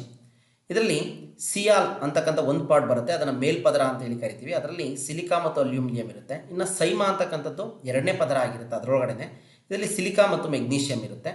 ನೆಕ್ಸ್ಟ್ ನೋಡ್ಕೊಳ್ಳಿ, ಮೊಹರೋಜೋವಿಕ್. ಯಾವುದು ಮೊಹರೋವಿಜಿಕ್ ಅಂತಂದರೆ ಈ ಭೂಚಿಪ್ಪು ಮತ್ತು ಮ್ಯಾಂಟಲ್ಗಳನ್ನ ಸಂಧಿಸುವಂಥ ರೇಖೆನೇ ಮೊಹರೋಜೋವಿಕ್. ಇದಾದಮೇಲೆ ಮ್ಯಾಂಟಲ್ ಮತ್ತು ಕೇಂದ್ರಗಳನ್ನು ಸಂಧಿಸುವಂಥ ಒಂದು ವಲಯ ಯಾವುದು ಅಂದರೆ ಗುಟೆನ್ಬರ್ಗ್ ಸೀಮಾ ವಲಯ. ಈ ಪಾಯಿಂಟ್ಗಳನ್ನ ನೆನ್ಪಿಟ್ಕೊಳ್ಳಿ, ಸ್ಕ್ರೀನ್ಶಾಟ್ ಬೇಕಾದ್ರೆ ಮಾಡ್ಕೊಳ್ಳಿ, ನಿಮಗೆ ನೋಟ್ಸ್ ಆಗುತ್ತೆ. ನೆಕ್ಸ್ಟು ಮ್ಯಾಂಟಲ್ ವಲಯ ಓದ್ಕೊಳ್ಳಿ, ನಿಮಗೆ ಒಂದಷ್ಟು ಮಾಹಿತಿ ಇದೆ. ಇನ್ನು ಕೇಂದ್ರಗೋಳ ಓದ್ಕೊಳ್ಳಿ, ಇದ್ರ ಮೇಲೂ ಕೂಡ ಸಾಕಷ್ಟು ಪ್ರಶ್ನೆಯನ್ನು ಕೇಳಿದ್ದಾರೆ. ಯಾಕೆಂದರೆ TET ಆದರೆ ಆಲ್ರೆಡಿ ಇದ್ರ ಬಗ್ಗೆ ವಿವರಣೆಯನ್ನು ಕೊಟ್ಟಿದ್ದೀನಿ ಸ್ನೇಹಿತರೆ. ನೀವು ಇದನ್ನು ನೋಡಿಕೊಂಡು ಓದ್ಕೊಂಡ್ರೆ ನಿಮಗೆ ಅರ್ಥ ಆಗುತ್ತೆ. ಇವುಗಳ ಮೇಲೂ ಕೂಡ ಕೇಳಿದ್ದಾರೆ, ಯಾವ ಯಾವ ವಲಯದಲ್ಲಿ ಏನೇನಿದ್ದಾವೆ ಅಂತೇಳಿ. ಕಬ್ಬಿಣ, ಇದು ಕಬ್ಬುಣ ಆಗಿದೆ, ಕಬ್ಬಿಣ ಮಾಡ್ಕೊಳ್ಳಿ. ಇದಿಷ್ಟು ವಿಚಾರ. ನೆಕ್ಸ್ಟ್ ಮುಂದೆ ಹೋಗೋಣ. 41ನೇ ಪ್ರಶ್ನೆ ಆಗಿತ್ತು, ಕೆಳಗಿನವುಗಳಲ್ಲಿ ಒಂದು ಕಾಯಂ ವ್ಯಾಪಾರವಾಗಿದೆ ಅಂತೇಳಿ. ತಲೆವರು ವ್ಯಾಪಾರಿಗಳು, ತಳ್ಳುಗಾಡಿ ವ್ಯಾಪಾರಿಗಳು, ಕೇಟರಿಂಗ್, ಅಂಗಡಿ ವ್ಯಾಪಾರಿಗಳು ಅಂತ ಈಸಿಯಾಗಿ ಗುರುತಿಸ್ಬೋದು. ಇವುಗಳೆಲ್ಲ ಶಾಶ್ವತವಾಗಿರೋದಿಲ್ಲ. ಅಂಗಡಿ ವ್ಯಾಪಾರಿಗಳೇ ಶಾಶ್ವತವಾಗಿ ಒಂದು ಕಡೆ ವ್ಯಾಪಾರವನ್ನು ಮಾಡ್ತಾರೆ. ವಸ್ತು ವಿನಿಮಯ ಪದ್ಧತಿಯ ಪ್ರಮುಖ ಸಮಸ್ಯೆ, ವಸ್ತು ವಿನಿಮಯ ಪದ್ಧತಿದು ಬಯಕೆಗಳ ದ್ವಿಮುಖ ಹೊಂದಾಣಿಕೆಯ ಕೊರತೆ, ಆಹಾರ ಸಮಸ್ಯೆ, ಬಡತನದ ಸಮಸ್ಯೆ, ಜನಸಂಖ್ಯೆಯ ಸಮಸ್ಯೆ ಅಂತೇಳಿ ಕೇಳಿದ್ದಾರೆ. ಇಲ್ಲಿ ವಸ್ತು ವಿನಿಮಯ ಪದ್ಧತಿ ಇತ್ತಲ್ಲ, ಹಣ ಬರೋದಕ್ಕೆ, ಚಲಾವಣೆಗೆ ಬರೋದಕ್ಕಿಂತ ಮುಂಚೆ ಆ ಒಂದು ಸಂದರ್ಭದಲ್ಲಿ ವಸ್ತುವಿಗೆ ವಸ್ತುಗಳನ್ನ ಕೊಟ್ಟು ವಿನಿಮಯ ಮಾಡ್ಕೊಳ್ತಿದ್ದು. ಈ ಪದ್ಧತಿಯಲ್ಲಿ ಪ್ರಮುಖ ಸಮಸ್ಯೆ ಅಂದರೆ ಬಯಕೆಗಳ ದ್ವಿಮುಖ ಹೊಂದಾಣಿಕೆಯ ಕೊರತೆ. ನನಗೆ ಬೇಕಿರೋದು ನನ್ನ ಬಯಕೆಗೆ ತಕ್ಕನಾಗಿ ಆ ವಸ್ತು ಸಿಗ್ದಲೇ ಇರ್ಬೋದು. ಇದು ದ್ವಿಮುಖ ಹೊಂದಾಣಿಕೆಯ ಕೊರತೆ ಅಂತೇಳಿ ಕರಿತೀವಿ. ನೆಕ್ಸ್ಟ್ ಇದಾದಮೇಲೆ 43ನೇ ಪ್ರಶ್ನೆ ಆಗಿತ್ತು, ವಿಶ್ವ ಗ್ರಾಹಕರ ಹಕ್ಕಿನ ದಿನವನ್ನು ಈ ದಿನದಂದು ಆಚರಿಸಲಾಗುತ್ತೆ ಅಂತ. ಇದನ್ನು TETನಲ್ಲಿ ಸಾಕಷ್ಟು ಸಲ ಪ್ರಶ್ನೆಯನ್ನು ಕೇಳಿದ್ದಾರೆ ಸ್ನೇಹಿತರೆ. ಮಾರ್ಚ್ 15, 1983ರಲ್ಲಿ ಮೊದಲ ಬಾರಿಗೆ ಆಚರಿಸಲಾಯಿತು ವಿಶ್ವ ಗ್ರಾಹಕರ ಹಕ್ಕುಗಳ ದಿನ, ಕನ್ಸ್ಯೂಮರ್ ಡೇ ಅಂತೇಳಿ.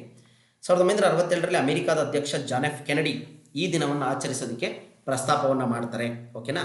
ಅದೇನಾಗುತ್ತೆ, ಮಾರ್ಚ್ 15ರಲ್ಲಿ ಆ ವಿಶ್ವ ಗ್ರಾಹಕ ಹಕ್ಕುಗಳ ದಿನವನ್ನಾಗಿ ಆಚರಣೆ ಮಾಡ್ತೀವಿ. ಅದನ್ನೊಂದನ್ನು ನೆನಪಿಟ್ಕೊಳ್ಳಿ. ಉದ್ಯೋಗಾವಕಾಶಗಳನ್ನು ಸೃಷ್ಟಿಸುವ ವ್ಯವಹಾರವು ಈ ಕೆಳಗಿನ ಒಂದು ಉದ್ದೇಶವನ್ನು ಹೊಂದಿದೆ ಅಂತೇಳಿ ಕೇಳಿದ್ದಾರೆ. ಉದ್ಯೋಗಾವಕಾಶಗಳನ್ನ ಸೃಷ್ಟಿಸುವಂಥ ವ್ಯವಹಾರ ಅದು ಆರ್ಥಿಕ ಚಟುವಟಿಕೆನ, ಸಾಮಾಜಿಕನ, ಶೈಕ್ಷಣಿಕನ, ರಾಜಕೀಯನ ಅಂತೇಳಿ. ಉದ್ಯೋಗಾವಕಾಶಗಳನ್ನ ಸೃಷ್ಟಿಸ್ತಾ ಇದೆ ಅಂದರೆ ಅದು ಒಂದು ಆರ್ಥಿಕ ಚಟುವಟಿಕೆ ಆಗಿರುತ್ತೆ. ಉದ್ಯೋಗ ಸೃಷ್ಟಿಯಿಂದ ವ್ಯಕ್ತಿಯ ಆದಾಯ ಹೆಚ್ಚುತ್ತೆ, ಅದರಿಂದ ಆರ್ಥಿಕ ಚಟುವಟಿಕೆ ಚೇತನವನ್ನು ಪಡೆಯುತ್ತೆ ಅಂತಕ್ಕಂಥದ್ದು ಇಲ್ಲಿನ ಕಾನ್ಸೆಪ್ಟ್ ಆಗಿರುತ್ತೆ. ಇನ್ನು 45ನೇ ಪ್ರಶ್ನೆ, ಈ ಕೆಳಗಿನವುಗಳಲ್ಲಿ ಒಂದು ಮಾರಾಟ ಪ್ರಕ್ರಿಯೆ ಆಗಿರುವುದಿಲ್ಲ. ಯಾವುದು ಮಾರಾಟ ಪ್ರಕ್ರಿಯೆ? ಜಾಹೀರಾತು, ಪ್ರಚಾರ, ವಿಕ್ರಯ ಕಲೆ, ಉತ್ಪಾದನೆ ಅಂತ. ಇಲ್ಲಿ ಒಂದು ವಸ್ತುವನ್ನು ಮಾರಾಟ ಮಾಡಬೇಕು ಅಂದರೆ ನಾವು ಅಡ್ವರ್ಟೈಸ್ಮೆಂಟ್ ಕೊಡಬೇಕು, ಅದರ ಬಗ್ಗೆ ಪ್ರಚಾರ ಮಾಡಬೇಕು, ಅಂದರೆ ಅದನ್ನು ಮಾರಾಟವನ್ನು ಕೂಡ ಮಾಡಬೇಕಾಗತ್ತೆ. ಅದರ ಉತ್ಪಾದನೆ ಅಂತಕ್ಕಂಥದ್ದು ಒಂದು ಮಾರಾಟ ಪ್ರಕ್ರಿಯೆ ಆಗಿರೋದಿಲ್ಲ. ಓಕೆ, ಜಾಹೀರಾತು, ಪ್ರಚಾರ, ವಿಕ್ರಯ ಕಲೆ ಇವು ಮಾರಾಟದ ಪ್ರಕ್ರಿಯೆಗಳಾಗಿರ್ತವೆ. ಓಕೆನಾ. ನೆಕ್ಸ್ಟು 46ನೇ ಪ್ರಶ್ನೆ ಆಗಿತ್ತು, ಬೆಳೆ ಹಾನಿ ಸಂದರ್ಭದಲ್ಲಿ ರೈತರು ಬೆಳೆದಿರ್ತಕ್ಕಂಥ ಬೆಳೆ ಅದೇನಾದರೂ ನಷ್ಟ ಆಗಬಾರ್ದು ಅಂತೇಳಿ ಒಂದು ವಿಮಾ ಸೌಲಭ್ಯವನ್ನು ಒದಗಿಸ್ಕೊಟ್ಟಿದೆ. ಅದು ಯಾವುದು ಅಂತೇಳಿ ಪ್ರಧಾನಮಂತ್ರಿ ಫಸಲ್ ಬಿಮಾ ಯೋಜನೆ, ಪ್ರಧಾನಮಂತ್ರಿ ಕೃಷಿ ಸಿಂಚಾಯಿ ಯೋಜನೆ, ಪ್ರಧಾನಮಂತ್ರಿ ಗ್ರಾಮ ಸಡಕ್ ಯೋಜನೆ ಮೇಲಿನ ಯಾವುದೂ ಅಲ್ಲ ಅಂತೇಳಿ ಗೊತ್ತಿದೆ. ಪ್ರಧಾನಮಂತ್ರಿ ಫಸಲ್ ಬಿಮಾ ಯೋಜನೆ ಅಂತಕ್ಕಂಥದ್ದು ಬೆಳೆ ವಿಮೆ ಆಗಿರುತ್ತೆ.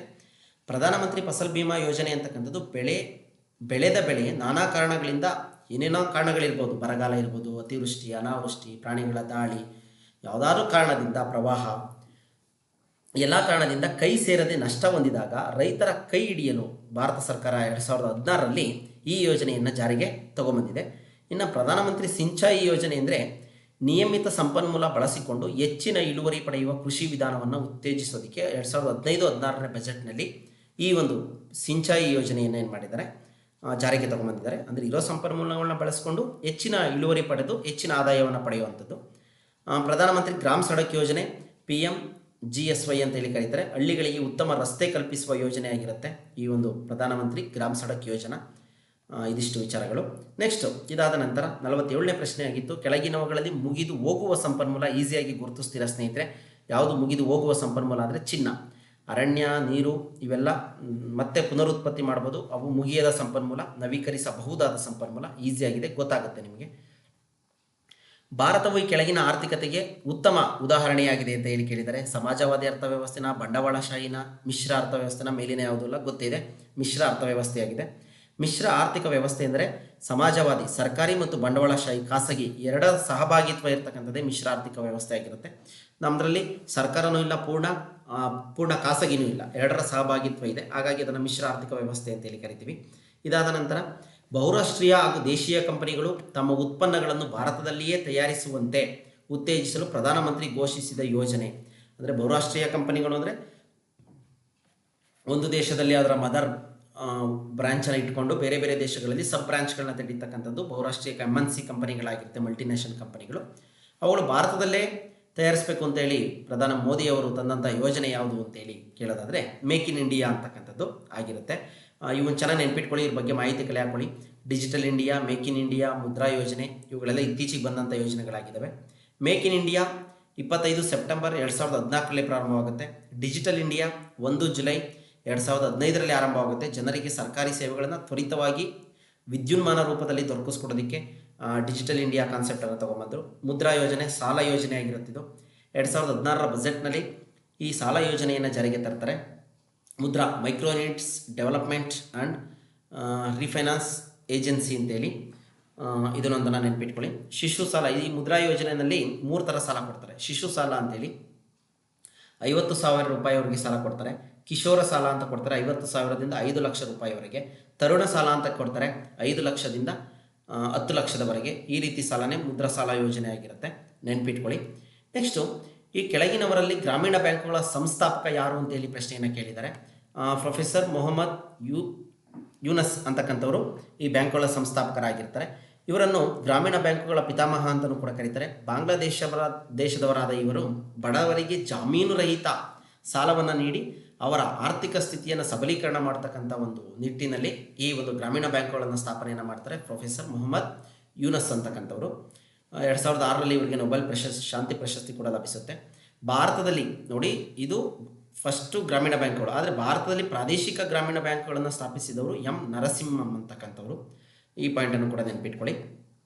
ಭಾರತದ ಮೊದಲ ಪ್ರಾದೇಶಿಕ ಗ್ರಾಮೀಣ ಬ್ಯಾಂಕ್ ಸ್ಥಾಪನೆಯಾದದ್ದು ಉತ್ತರ ಪ್ರದೇಶದ ಮೊರದಾಬಾದ್ನಲ್ಲಿ. ಇವಿಷ್ಟು ಪಾಯಿಂಟ್ಗಳನ್ನ ನೆನಪಿಟ್ಕೊಳ್ಳಿ ಸ್ನೇಹಿತರೆ. ಇದುವರೆಗೂ ಕೂಡ ಇವೆಲ್ಲ ಮಲ್ಟಿಪಲ್ ಚಾಯ್ಸ್ ಆಗಿದ್ದು, ಮಲ್ಟಿಪಲ್ ಚಾಯ್ಸ್ ಮೇಲೆ 50 ಪ್ರಶ್ನೆಗಳಿರ್ತವೆ. ಇದಾದ ನಂತರ ಈ ಕೆಳಕಂಡ ಪ್ರಶ್ನೆಗಳಿಗೆ 3ರಿಂದ 5 ವಾಕ್ಯಗಳಲ್ಲಿ ಉತ್ತರಿಸಿ ಅಂತ ಕೇಳಿದ್ದಾರೆ.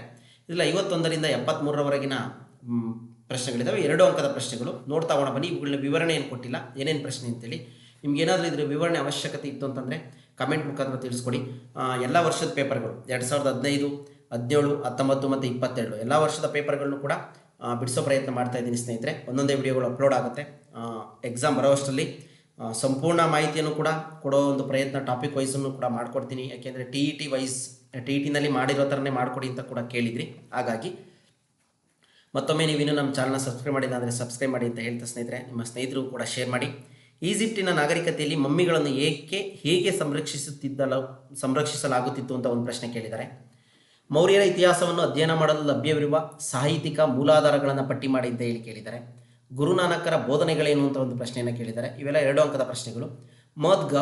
ಮೊಹಮ್ಮದ್ ಗವಾನ್ ಯಾವುದಾದರೂ 4 ಆಕ್ರಮಣಗಳನ್ನು ಉಲ್ಲೇಖಿಸಿರಿ ಅಂತೇಳಿ ಕೇಳಿದ್ದಾರೆ. ಪರಿಸರಕ್ಕೆ ಸಾಲು ಮರದ ತಿಮ್ಮಕ್ಕಳ ಕೊಡುಗೆಯನ್ನು ಬರೆಯಿರಿ ಅಂತೇಳಿ ಕೇಳಿದ್ದಾರೆ. ಇತ್ತೀಚೆಗೆ ಪಾಪ ಇವರು ತೀರೋದ್ರು.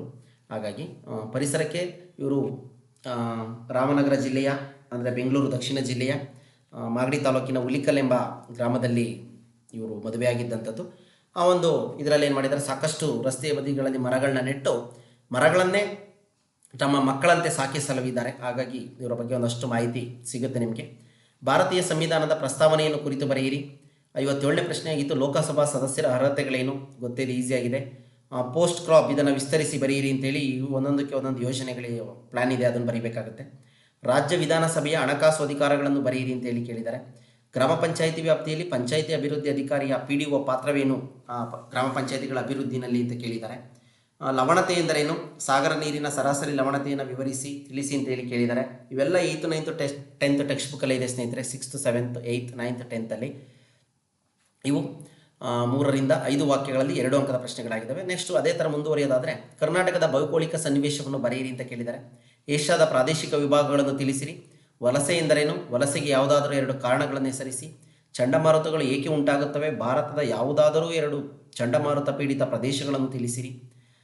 ಜಾಗತೀಕರಣವು ವಿಶ್ವದಾದ್ಯಂತ ಒಂದು ಆರ್ಥಿಕ ಚಲನೆಯಾಗಿದೆ. ನಿಮ್ಮ ಉತ್ತರವನ್ನು ಸಮರ್ಥಿಸಿ ಅಂತೇಳಿ ಕೇಳಿದ್ದಾರೆ. ಬ್ಯಾಂಕುಗಳು ಸಲ್ಲಿಸುವ ಸೇವೆಗಳನ್ನು ಪಟ್ಟಿ ಮಾಡಿ ಅಂತೇಳಿ ಕೇಳಿದ್ದಾರೆ. ವಿದೇಶಿ ವ್ಯಾಪಾರದ ಅಗತ್ಯತೆಯನ್ನು ಬರೆಯಿರಿ ಅಂತ ಹೇಳಿದ್ದಾರೆ. ಅಂತಾರಾಷ್ಟ್ರೀಯ ಮಾರಾಟ ವ್ಯವಸ್ಥೆ ಎಂದರೇನು? ಉದಾಹರಣೆ ಕೊಡಿ ಅಂತ ಹೇಳಿದ್ದಾರೆ. ವಿದೇಶಿ ವ್ಯಾಪಾರದ 3 ಭಾಗಗಳನ್ನು ವಿವರಿಸಿ ಅಂತೇಳಿ ಕೇಳಿದ್ದಾರೆ.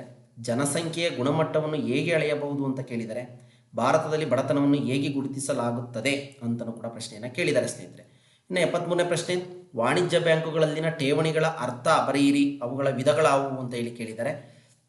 ಇವು ಕೂಡ 2 ಅಂಕದ ಪ್ರಶ್ನೆಗಳು. ಇನ್ನು ಮುಂದೆ 3 ಅಂಕದ ಪ್ರಶ್ನೆಗಳನ್ನ ನೋಡ್ತಾ ಹೋಗೋಣ ಬನ್ನಿ. 74ರಿಂದ 91ರವರೆಗೆ 6ರಿಂದ 8 ವಾಕ್ಯಗಳಲ್ಲಿ ಉತ್ತರಿಸಿ ಅಂತ ಕೇಳಿದರೆ 3 ಅಂಕದ ಪ್ರಶ್ನೆಗಳು. ಕ್ರೈಸ್ತ ಧರ್ಮವು ಎಲ್ಲಿ ಸ್ಥಾಪನೆಗೊಂಡಿತ್ತು ಮತ್ತು ಅದರ ಸ್ಥಾಪನೆಯ ಪೂರ್ವದಲ್ಲಿ ಇದ್ದ ಸ್ಥಿತಿಗತಿಗಳೇನು ಅಂತ ಕೇಳಿದರೆ. ಭೌಗೋಳಿಕ ಅನ್ವೇಷಣೆಗಳಿಗೆ ಸಹಾಯ ಮಾಡಿದ ಮತ್ತು ಪ್ರೇರೇಪಿಸಿದ ಕಾರಣಗಳನ್ನು ಪಟ್ಟಿ ಮಾಡಿರಿ ಅಂತ ಹೇಳಿ ಕೇಳಿದರೆ. ಭೌಗೋಳಿಕ ಅನ್ವೇಷಣೆಗಳಿಗೆ ಕಾರಣಗಳೇನು ಅಂತಲೂ ಕೂಡ ಅದೇ ವರ್ಷದಲ್ಲಿ 2 ಪ್ರಶ್ನೆನ ಅದರ ಮೇಲೆ ಕೇಳಿದ್ದಾರೆ.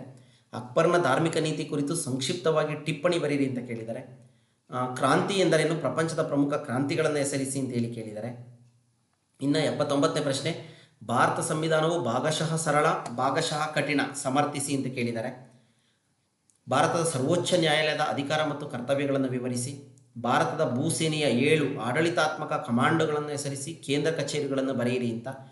ಈ ಥರ ಪ್ರಶ್ನೆಗಳನ್ನ ಕೇಳಿದಾಗ ನಾವು ಒಂದು ಇದರಲ್ಲಿ ಬರೆಯೋಕ್ಕಾಗೋದಿಲ್ಲ, ಪಕ್ಕಾ ವಿಚಾರಗಳನ್ನ ಇಟ್ಕೊಂಡೇ ಬರೀಬೇಕಾಗತ್ತೆ. ಭಾರತದ ರಾಷ್ಟ್ರಧ್ವಜ ಸಂಹಿತೆಯನ್ನು ಕುರಿತು ಬರೆಯಿರಿ. ಇವನ್ನೆಲ್ಲ ಸ್ವಲ್ಪ ಕಾಮನ್ ಆಗಿ ಬರೆದ್ಬಿಡ್ಬೋದು, ಆದರೆ ಈ 81ನೇ ರೀತಿಯ ಪ್ರಶ್ನೆಗಳನ್ನ ಬರೆಯೋದಕ್ಕೆ ಸ್ವಲ್ಪ ನಾವು ಎಫರ್ಟ್ ಹಾಕಬೇಕಾಗುತ್ತೆ. ಭಾರತ ಮತ್ತು ನೇಪಾಳ ದೇಶಗಳ ಸಂಬಂಧವನ್ನು ವಿವರಿಸಿ ಅಂತ ಹೇಳಿ ಕೇಳಿದ್ದಾರೆ. ಭೂಮಿಯ ಗಾತ್ರವನ್ನು ಕುರಿತು ಬರೆಯಿರಿ. ಸಾರಿಗೆಯ ಪ್ರಮುಖ ವಿಧಗಳನ್ನು ಹೆಸರಿಸಿರಿ ಮತ್ತು ರಸ್ತೆ ಸಾರಿಗೆಯ ಮಹತ್ವವನ್ನು ತಿಳಿಸಿ ಅಂತ ಹೇಳಿ ಕೇಳಿದ್ದಾರೆ ಸಾರಿಗೆ ಮೇಲೆ. 86ನೇ ಪ್ರಶ್ನೆ, ಕೈಗಾರಿಕಾ ಪ್ರದೇಶಗಳು ಎಂದರೇನು, ಭಾರತದ ಯಾವುದಾದರೂ 4 ಕೈಗಾರಿಕಾ ಪ್ರದೇಶಗಳನ್ನು ಹೆಸರಿಸಿ ಅಂತ ಕೇಳಿದ್ದಾರೆ. ಗಿರಿಧಾಮಗಳು ಪ್ರವಾಸೋದ್ಯಮವನ್ನು ಹೇಗೆ ಆಕರ್ಷಿಸುತ್ತವೆ, ಕರ್ನಾಟಕದ ಯಾವುದಾದರೂ 4 ಗಿರಿಧಾಮಗಳನ್ನು ಹೆಸರಿಸಿ, ಈಸಿಯಾಗಿ ಬರೀತೀರಿ. ಸ್ವಾಭಾವಿಕ ಸಸ್ಯವರ್ಗ ಎಂದರೇನು, ಯಾವುದಾದ್ರೂ 4 ಪ್ರಕಾರದ ಅರಣ್ಯಗಳನ್ನು ತಿಳಿಸಿ. ಆಲ್ರೆಡಿ ಮಲ್ಟಿಪಲ್ ಚಾಯ್ಸಲ್ಲಿ ಇದ್ರ ಬಗ್ಗೆ ಹೇಳಿದ್ದೀವಿ, ಇದನ್ನು ಕೂಡ ಇದು ಮಾಡ್ಬೋದು. ಮಾರಾಟ ಮಿಶ್ರಣದ ಮಹತ್ವವನ್ನು ಕುರಿತು ಬರೆಯಿರಿ, ಚರ್ಚಿಸಿರಿ. 8th 9th ಟೆಕ್ಸ್ಟ್ ಬುಕ್ಕಲ್ಲೇ ಇದೆ, 10th ಟೆಕ್ಸ್ಟ್ ಬುಕ್ಕಲ್ಲಿ. ಅಭಿವೃದ್ಧಿ ಮತ್ತು ಅನಾಭಿವೃದ್ಧಿ ನಡುವಿನ ವ್ಯತ್ಯಾಸವನ್ನು ಉದಾಹರಣೆ ಸಹಿತ ಚರ್ಚಿಸಿ ಅಂತ ಹೇಳಿದ್ದಾರೆ. ಹಸಿರು ಕ್ರಾಂತಿಯ ಬಗ್ಗೆ ಟಿಪ್ಪಣಿ ಬರೆಯಿರಿ ಅಂತ ಹೇಳಿ ಕೇಳಿದ್ದಾರೆ. ಇದಿಷ್ಟು ಪ್ರಶ್ನೆಗಳು ಸ್ನೇಹಿತರೆ 3 ಅಂಕದ ಪ್ರಶ್ನೆಗಳಾಗಿರ್ತವೆ. ಒಂದು ಹಂತಕ್ಕೆ ನಾವು 8th 9th 10th ಟೆಕ್ಸ್ಟ್ ಬುಕ್ಗಳನ್ನು ಈಸಿಯಾಗಿ ಸ್ಟಡಿ ಮಾಡಿದ್ದೇ ಆದರೆ ನಾವು ಈಸಿಯಾಗಿ ಪರೀಕ್ಷೆಯನ್ನು ಫೇಸ್ ಮಾಡ್ಬೋದು. ಆದರೆ ಮಲ್ಟಿಪಲ್ ಚಾಯ್ಸಲ್ಲಿ ಒಳ್ಳೆ ಮಾರ್ಕ್ಸನ್ನು ತೊಗೊಂಡಿದ್ದೆ ಆದರೆ ನಾವು ಒಂದು ಅಪಾಯಿಂಟ್ ಕೂಡ ಆಗ್ಬೋದು. ಜೊತೆಗೆ ನಾವು TET ಸ್ಕೋರು ಮತ್ತು ಡಿಗ್ರಿನಲ್ಲಿ ಮಾಡಿರ್ತಕ್ಕಂಥ ಸ್ಕೋರ್ಗಳು ಕೂಡ ನಮ್ಮ ನೇಮಕಾತಿಯಲ್ಲಿ ತುಂಬ ಪ್ರಮುಖ ಪಾತ್ರವನ್ನು ವಹಿಸ್ತವೆ. ಹಾಗಾಗಿ ಸ್ನೇಹಿತರೆ, ಎಡಬಿಡದೆ ಪ್ರಯತ್ನವನ್ನು ಮಾಡಿ, ಸಕ್ಸಸ್ ಅನ್ನೋದು ಖಂಡಿತ ನಿಮಗಾಗುತ್ತೆ. ವಿದ್ಯೆ, ಹಣ, ಧರ್ಮ ಇವುಗಳನ್ನ ನಾವು ಒಂದು ದಿನ ಕೂಡಿಕ್ಕೋದಕ್ಕೆ ಸಾಧ್ಯ ಇಲ್ಲ. ಪ್ರತಿದಿನವೂ ಕೂಡ ನೀವು ಸ್ವಲ್ಪನೇ ಕೂಡಿಕ್ಕಿದ್ದೆ ಆದರೆ ಖಂಡಿತ ಸಕ್ಸಸ್ ನಿಮ್ದಾಗುತ್ತೆ ಅಂತ ಹೇಳ್ತಾ ಸ್ನೇಹಿತರೆ, ನೀವಿನ್ನೂ ನಮ್ಮ ಚಾನಲ್ನ ಸಬ್ಸ್ಕ್ರೈಬ್ ಮಾಡಿಲ್ಲ ಅಂದರೆ ಸಬ್ಸ್ಕ್ರೈಬ್ ಮಾಡಿ, ಎಲ್ಲ ವಿಡಿಯೋಗಳನ್ನ ನೋಡಿ, ಅದರಲ್ಲೂ TET ವಿಡಿಯೋಗಳನ್ನ ನೋಡಿ. ಯಾಕೆಂದರೆ TETನಲ್ಲಿ ಕೇಳಿರುವಂಥ ಎಷ್ಟೋ ಪ್ರಶ್ನೆಗಳು GPSTR CETನಲ್ಲೂ ಕೂಡ ಬಂದಿದೆ ಅಂತ ಹೇಳ್ತಾ ಸ್ನೇಹಿತರೆ, ಹೀಗೆ ಅಬ್ಸರ್ವ್ ಮಾಡ್ತಾ ಇರಿ. ಮುಂದೆ ಇದಕ್ಕೆ ಸಂಬಂಧಪಟ್ಟ ಹಾಗೆ ಮತ್ತಷ್ಟು ವಿಡಿಯೋಗಳು ಬರುತ್ತೆ ಅಂತ ಹೇಳ್ತಾ ಎಲ್ರಿಗೂ ಕೂಡ ಇಂದಿನ ತರಗತಿಗೆ ಧನ್ಯವಾದಗಳು.